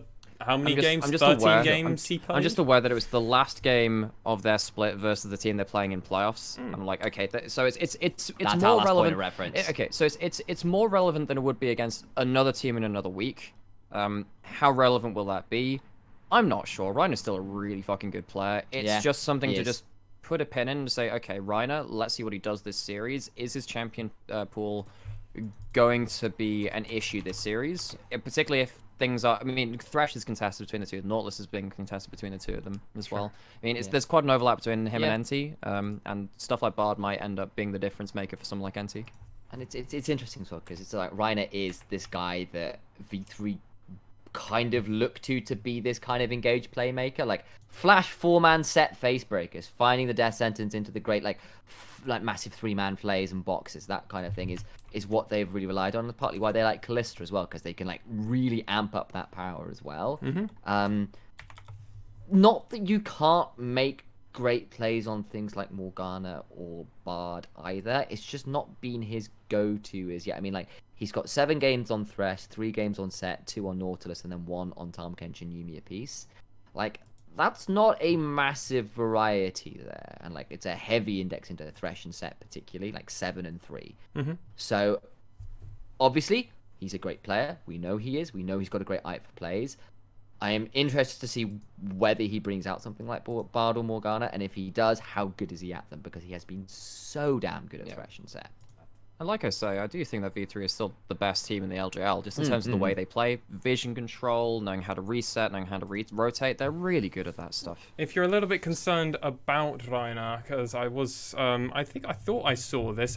He actually is playing solo queue games of Bard, and he was playing it on his stream. So it's not like this is something he is. Account. It's like I can't find it. Where is it? He's not hiding this. He is streaming himself playing Bard, which means he's quite clearly very happy for enemy teams and other scouts who will watch and just be aware of what's to see what he does. Yeah, and if he's happy to broadcast that he can play Bard, it's just another thing that now Sengoku are going to be like, oh my god, this man actually can just play everything under the sun that is a support.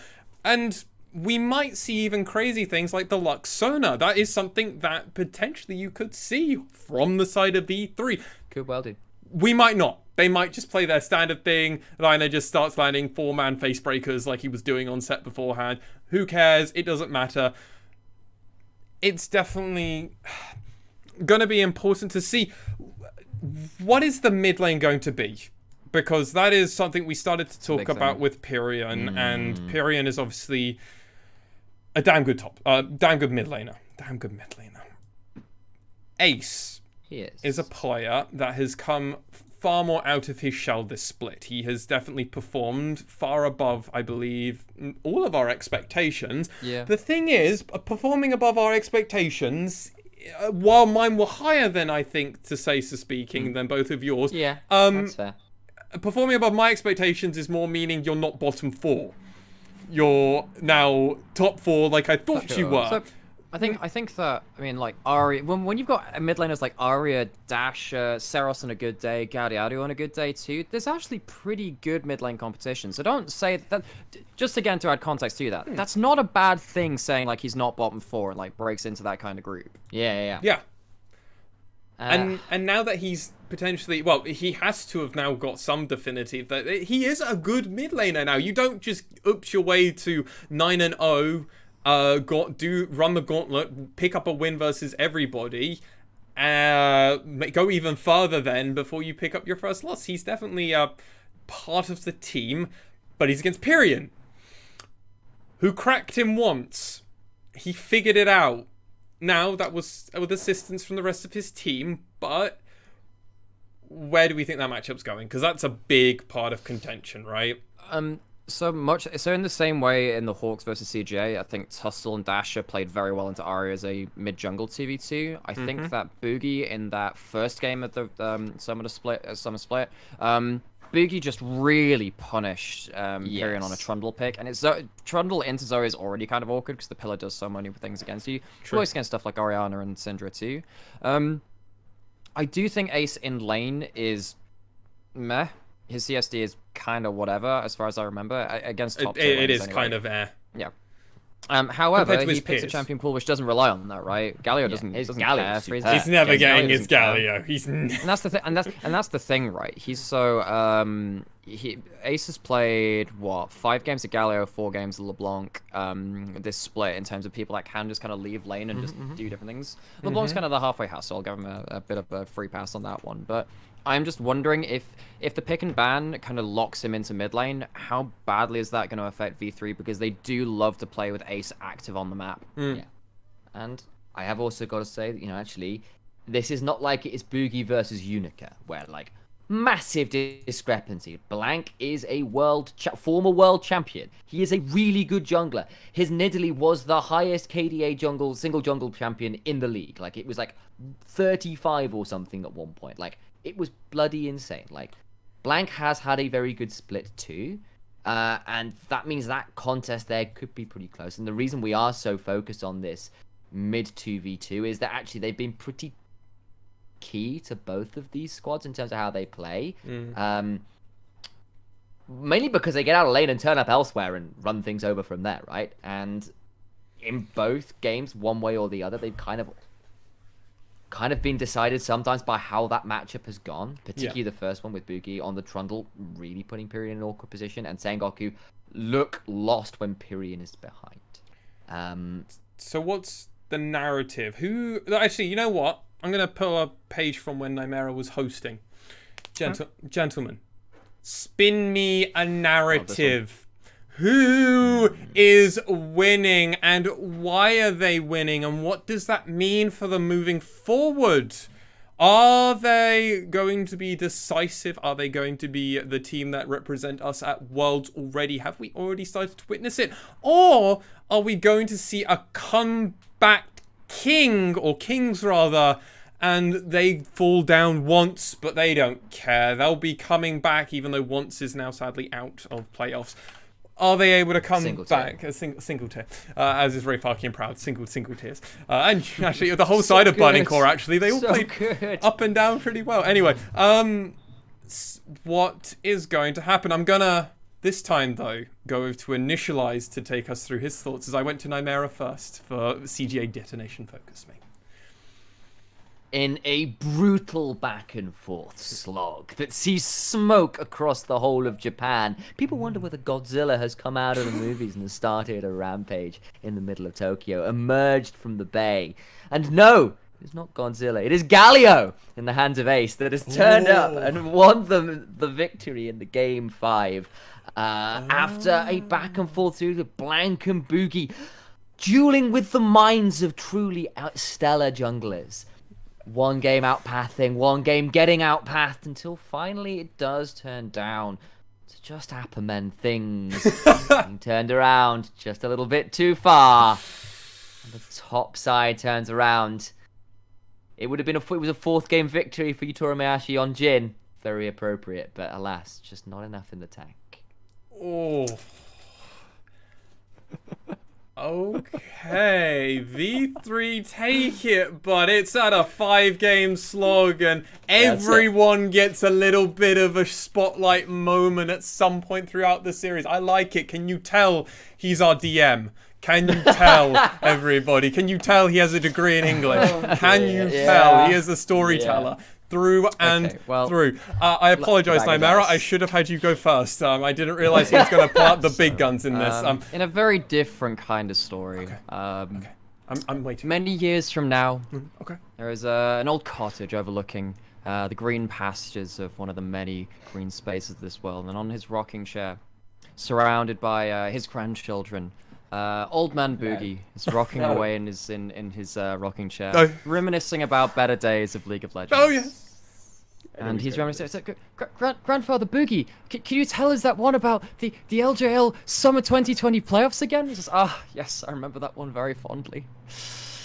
We'd gone up to a 2-1 lead over Sengoku Gaming. They unfortunately brought it back in that 4th game, and we were left at 2-2 with 1 game left to play. And I gave a rousing speech about how we could bring it back for the glory of our team, V3 Esports, and give ourselves glory and go to the finals. So what happened? Did you win? Of course not. 2-3, we lost. Okay. Oh, he's going in the other room. He's not happy. Oh. Christ. God, this isn't Fight Club, lads. This isn't Fight Club. We can't be doing actual physical violence on the podcast. That's not allowed. That's against the law. Yeah, I think that this has so many different possibilities the other way too. This one I think can very much go the whole 5. I think this one is almost guaranteed to go the whole 5 because these teams are much more malleable in the draft. Whereas like CJ and DFM is just on the day form. I think these guys can change in the span of a game, and that's going to happen multiple times. Yeah, it's going to be really close. Can you tell us the story, Lexi? Okay, it's time for my story. It was Hosto-san, Rexy-san. It was a rainy evening. We're in a cafe. Ace is sitting there on his own with an espresso. It's become room temperature. He's just letting it kind of sit there. He had half of it and he's kind of just admiring it. He sees Yutori Muashi enter that same cafe. He joins him. He sits down. He goes, Ace-san. Ace nods his head. They share a mutual smile. And then Ace gives him the Ebby thumbs up. And Yutori gives him the thumbs up in response because he knows what that means. Ace was able to reign victorious and was to take over. The baton was passed from Syros to Ace as the Japanese mid laner to take us into the next era of Japanese League of Legends. And you know why Yutori Muashi gives him that thumbs up? It's because they're now teammates. Oh, he went back to V3. Yes, it's all come full circle. Gentlemen, V3 Esports take it, but it's in a grueling 5-game series. You thought 47 minutes. Initia1ise, 55 minutes. It's gonna be back and forth. You're gonna be hoarse. The meet said like 57 minutes in, Sengoku, end my suffering. It's going to be grueling. Oh god, it's Sengoku V3. I can't deal with that again. They're better than that now. They're better than that now. Spring split. Oh god, that was just awful. And that is the narrative. I do favour V3 because I'm sorry, I can't have the team that went 9-0 not at least go to the finals. But guess what? We'll get a comeback, as I'm already calling it here, regardless of who wins round 2 in the losers bracket, or in the lower bracket. It doesn't matter. Sengoku are destined to return to the grand finals to face off against V3 Esports. We're already getting a preview of the finals in my eyes, but that is the story I'm telling us, and I'm glad that we're all kind of like, yeah, it's going to be 5 games, because it has to be. We want it, right? Yeah, whereas I think there's much more volatility in the lower bracket, these two teams are very good at their fundamentals, and they're very good at just kind of calculating what has happened and then coming back stronger. That's why we saw Sengoku win against it. So I think V3 versus CGA, I can almost write that one off because CGA are kind of weird and V3 had a bit of an awkward draft, right? Sure. Yeah. Sengoku beating V3, it showed me that they do have what it takes to bring it to them in a best of 5, and that's why I really hope it goes the distance, because if we get 5 games, it's going to be one of the best LJL series ever. Yeah. It damn well could be, yeah. V3 also, they had 10-14, 10-13 down on lock. They knew exactly how they wanted to play it, and they were just a bet. And then also the fundamentals on top of that elevated them beyond the rest of the league. Yes. I actually think that with the advent of 10-16, actually that brings Sengoku Gaming a little bit more parity with some of the champion pools, particularly for the mid lane, with certain things like Azir and all the rest of it being more meta again. I was about to say, 10-16 in the playstyle seems to suit Sengoku to me. Yeah, that's what I'm saying. So that's the reason I'm much more regimented. Which is why I'm saying, like, while I will favor V3, it is a lot closer because I actually think the patch has benefited Sengoku a fair amount, and I would not be surprised that if Nymaera's predictions come true, because there are some genuinely very talented players on Sengoku Gaming. Pyrian, Blank, Yutori Muashi are all capable of carrying that game. Appamen, bit volatile, bit of a Gango syndrome in that top side. We know how that can go. Could work out well. Syndrome, I love it. Like, it's Gango syndrome and Appamen things. It's true. Yeah.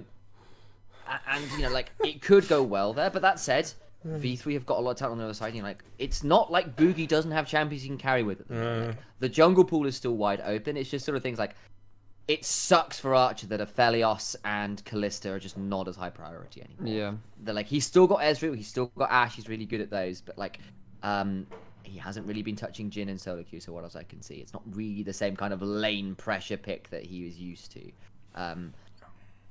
Like the fact that those kind of things where you go, okay, there are more questions here for V3.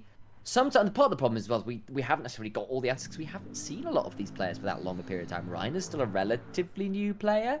Archer, this is his first season. We don't have as many answers on this guy right now, and so we know he can be really good. We've also, we've seen he's really developed over the year, but it's just a question, again, we've got to ask, okay, new champions again coming to the bot side, is he ready? That's going to be the big question.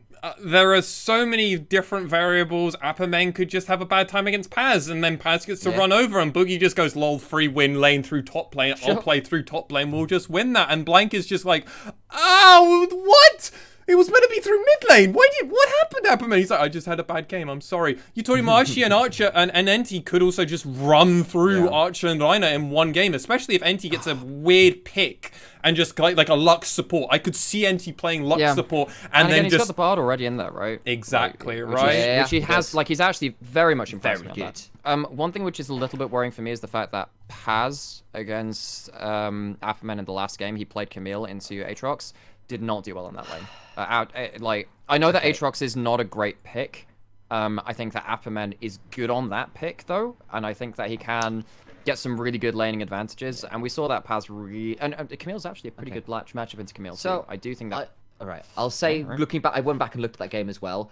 It started really well for Paz, and then because they kind of went for the 1-for-1 under tower, didn't get Apperman, and Apperman got a better back, and Paz just really didn't. It got turned around. So like there was also an element of the early levels kind of going awry too. So put that out as well. Have you highlighted your VOD review of that game, Nymaera? But Nymaera did a VOD review on that game for both myself and Initial1ise. Way back when, yeah. That was the one you did last week, sir. Casting, you were thinking casting. Pooh, I can't remember it.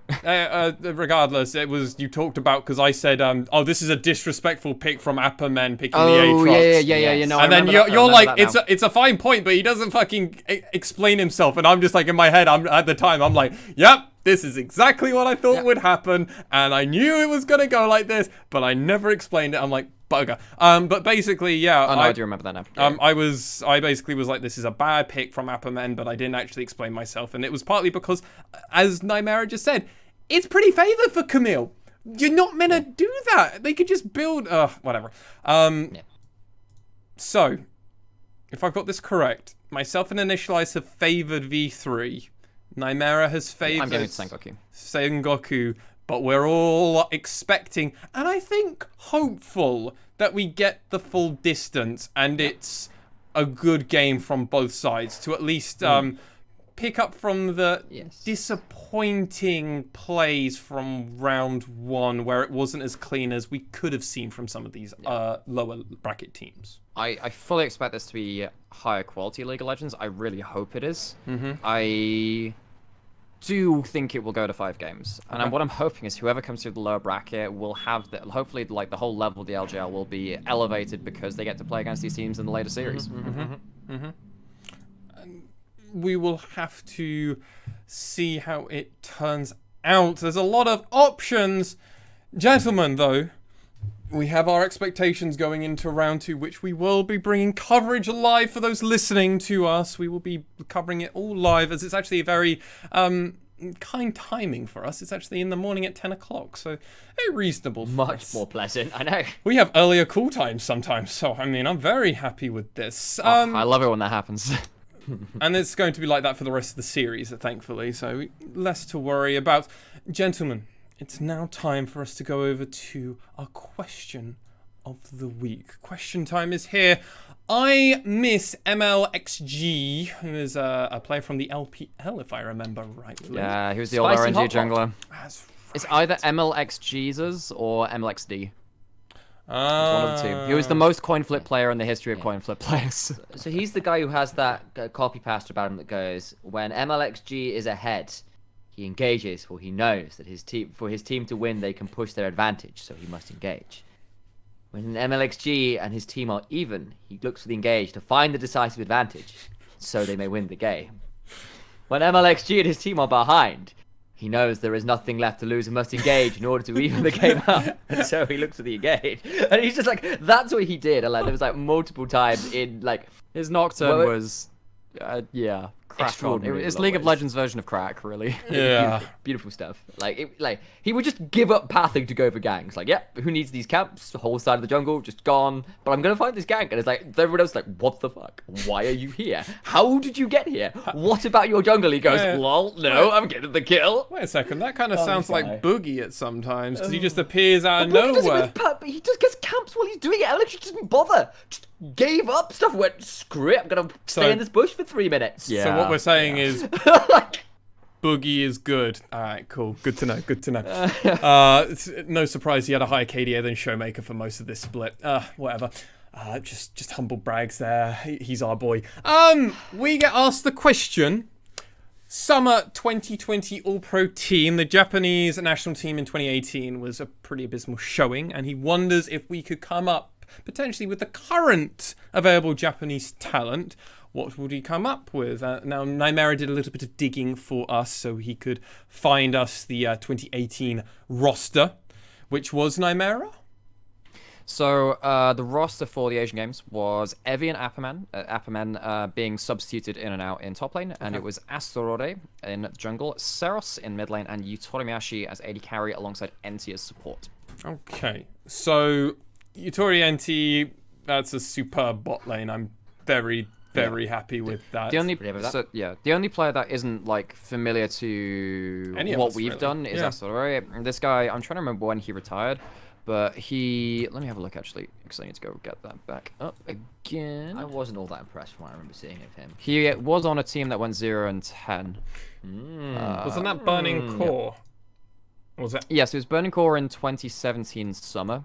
He went 0-10 on Burning Core. Against, that was really, really awkward from them. And that was the last thing he played. That was in 2017 summer, before like the Asian Games in like midway through 2018. So we didn't even play 2018 spring.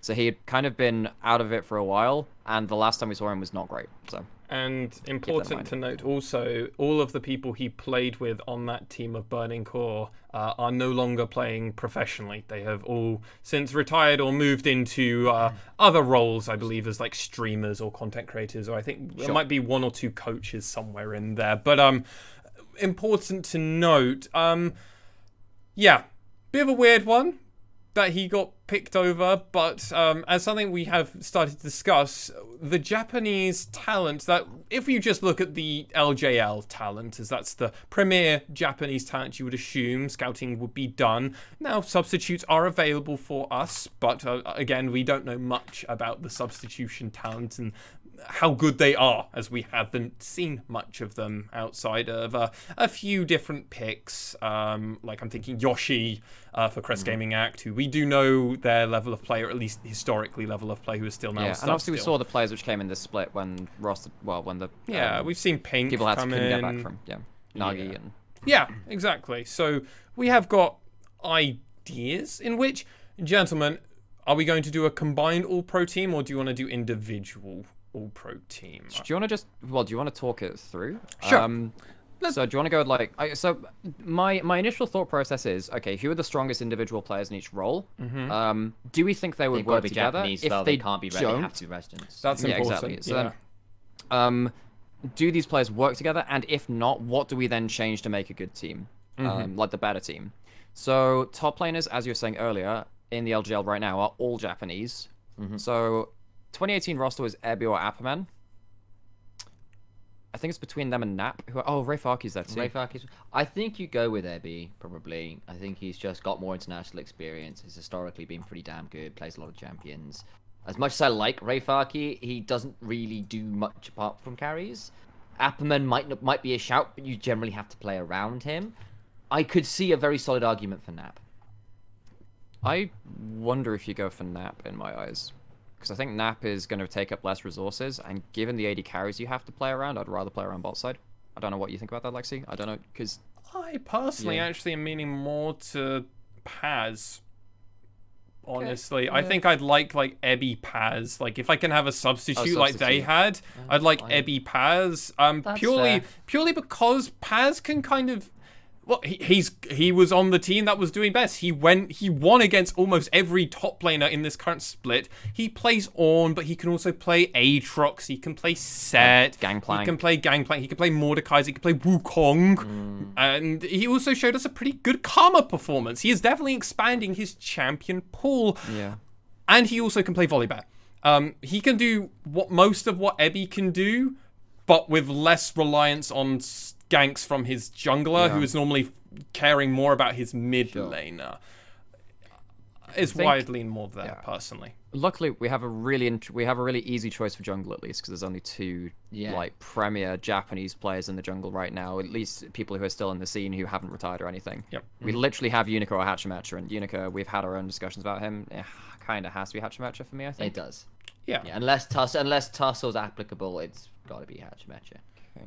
Yeah, from my understanding, it's only between those two. And yeah, I mean, the thing is, there is that point of, at least of noteworthy, is Hachimetra has played for a pretty long space of time, right? And he's not hitting the high elo that he once did pick. If you look at his solo queue ranking, he hits most. He's no longer pushing Grandmaster or Challenger. His content is still very important. He's still very much a member of the community where he gives jungle paths for pro players, but is that something I should be a little bit more worried about? Is he, like, the guy's 27. Like, he's starting to get a little bit older, and I'm just a little bit hesitant, like, maybe someone like, I mean, obviously for a one-off tournament, you want to send your best talent. Is he still the best talent?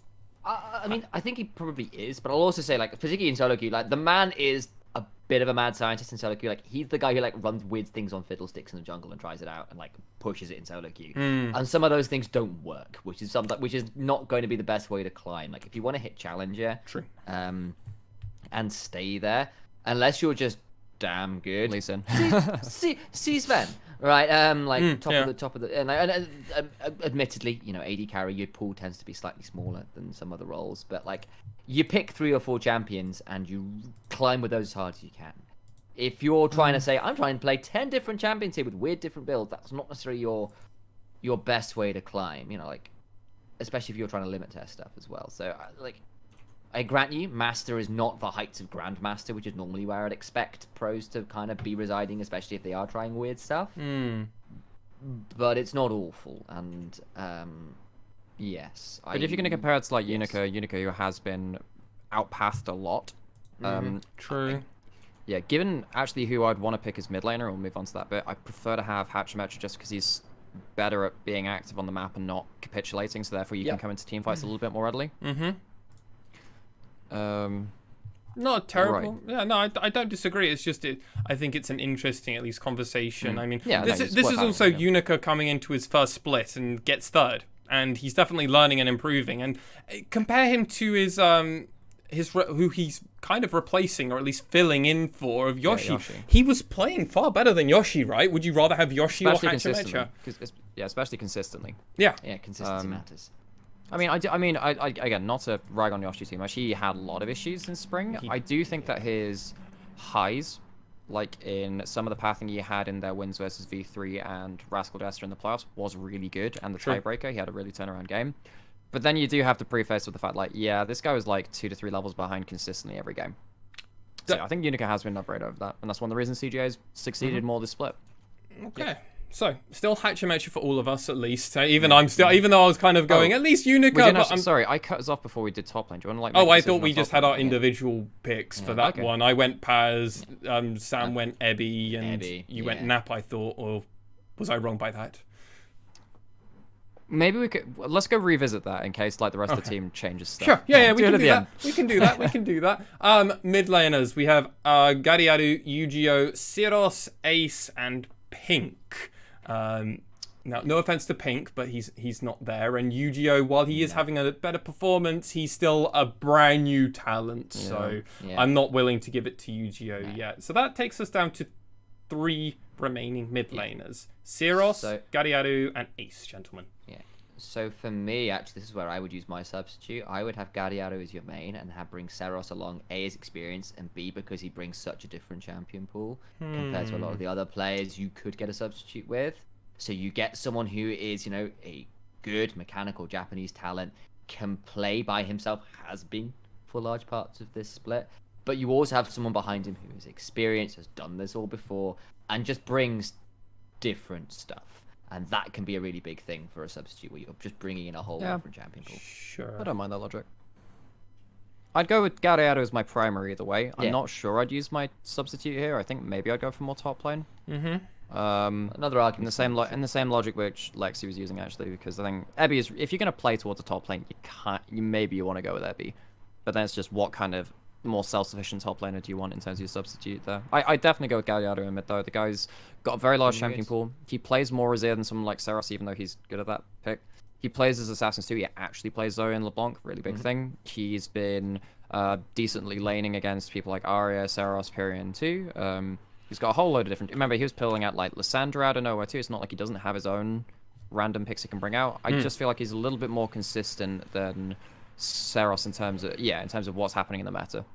Yeah, I mean, I do have a soft spot for Ace, but I can't, within reason, without Boogie being there, fully commit He to him. changes things, yeah. Gadiadu also can solo carry games, and he very much did that for Axis at certain points. And I think I would only take Gadiadu. I'd rather have a top lane sub as opposed to I'm mid agreeing with you on that lane. one. Yeah, I see Because the argument. I'm still not sure if I'm sold on Syros.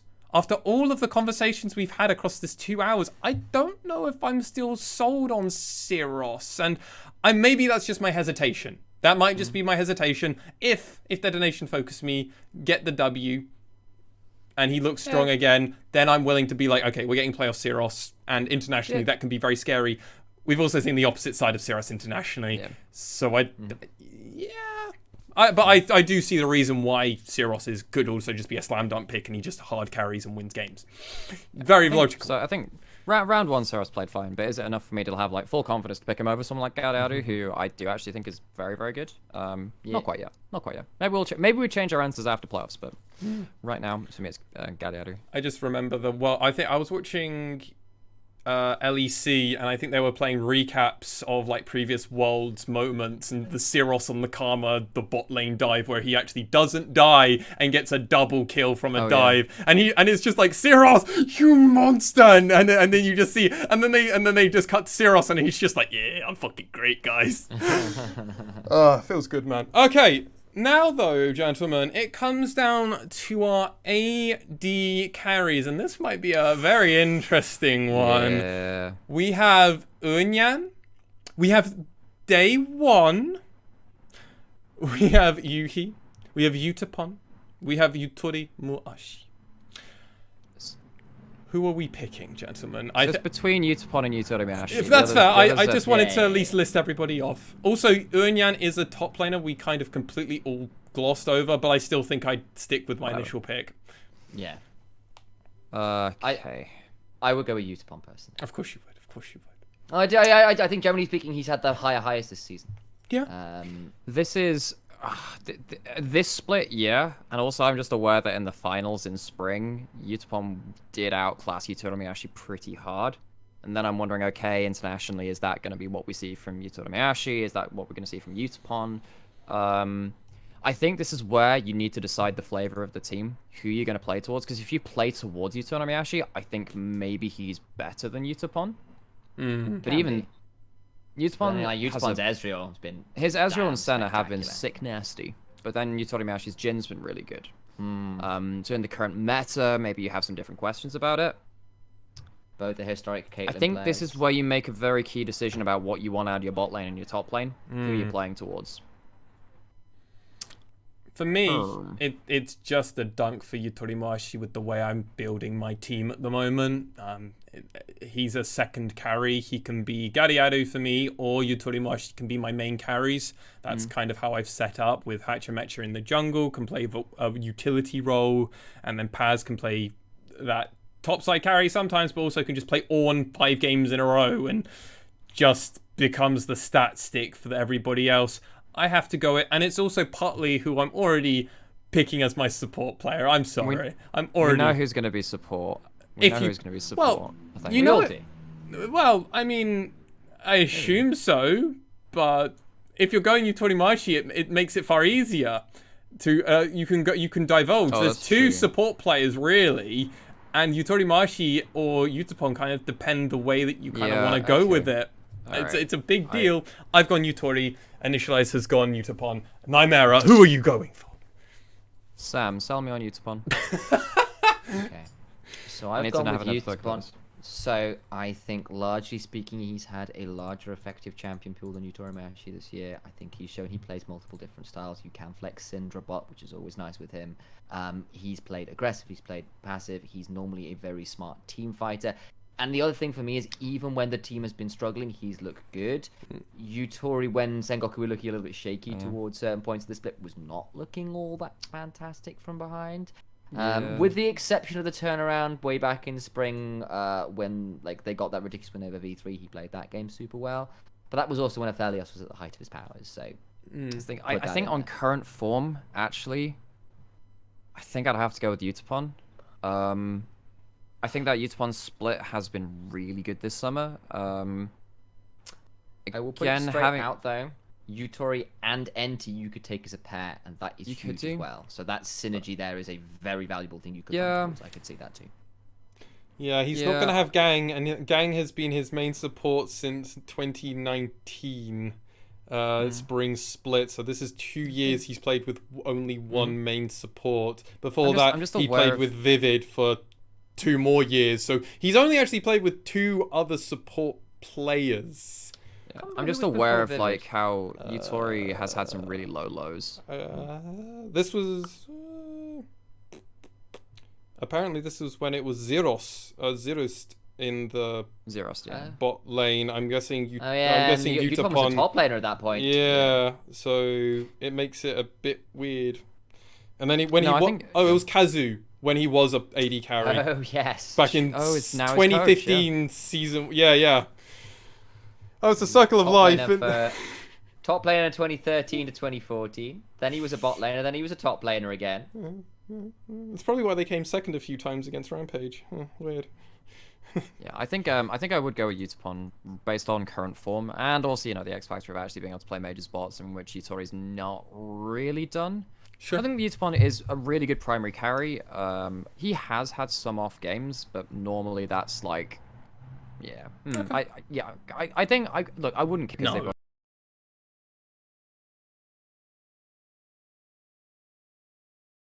But I think they're both very high level and you don't get enough out of a substitute. So I'd go with Utapon. And then I think all of us know what we're picking support. We're all picking Reiner, right? No. He's going Yutori Enti. I wondered whether he was. Yeah, it's a package deal. Yeah, I wonder. That's not a bad shout. You can't. That synergy that you get to take to an international stage. You're not working with some random guy that you've got to scrim with for a month and try and get used to. This is your main guy that's been with you for 1.5 years. I think they've been together in 2 different teams. Oh, that's a good point. Which is, they've done that conversion, and they're still maybe the best AD carry and support player on the Rift sometimes. Like, on some days, they are just unstoppable, and it was either Utapon and Reiner, or Yutori Enti. I don't think there's a world where you can go Yutori plus Reiner, even though Reiner is maybe the best support in the region outright. Enti is just that synergy. It's too good for me. That's my package deal. I think the thing for me is that I know that V3 have been the best vision control team, and I've said that. Just like go look at how they set up for objectives. Look at the wards around the majority of objectives V3 fights over. They have just immaculate vision control.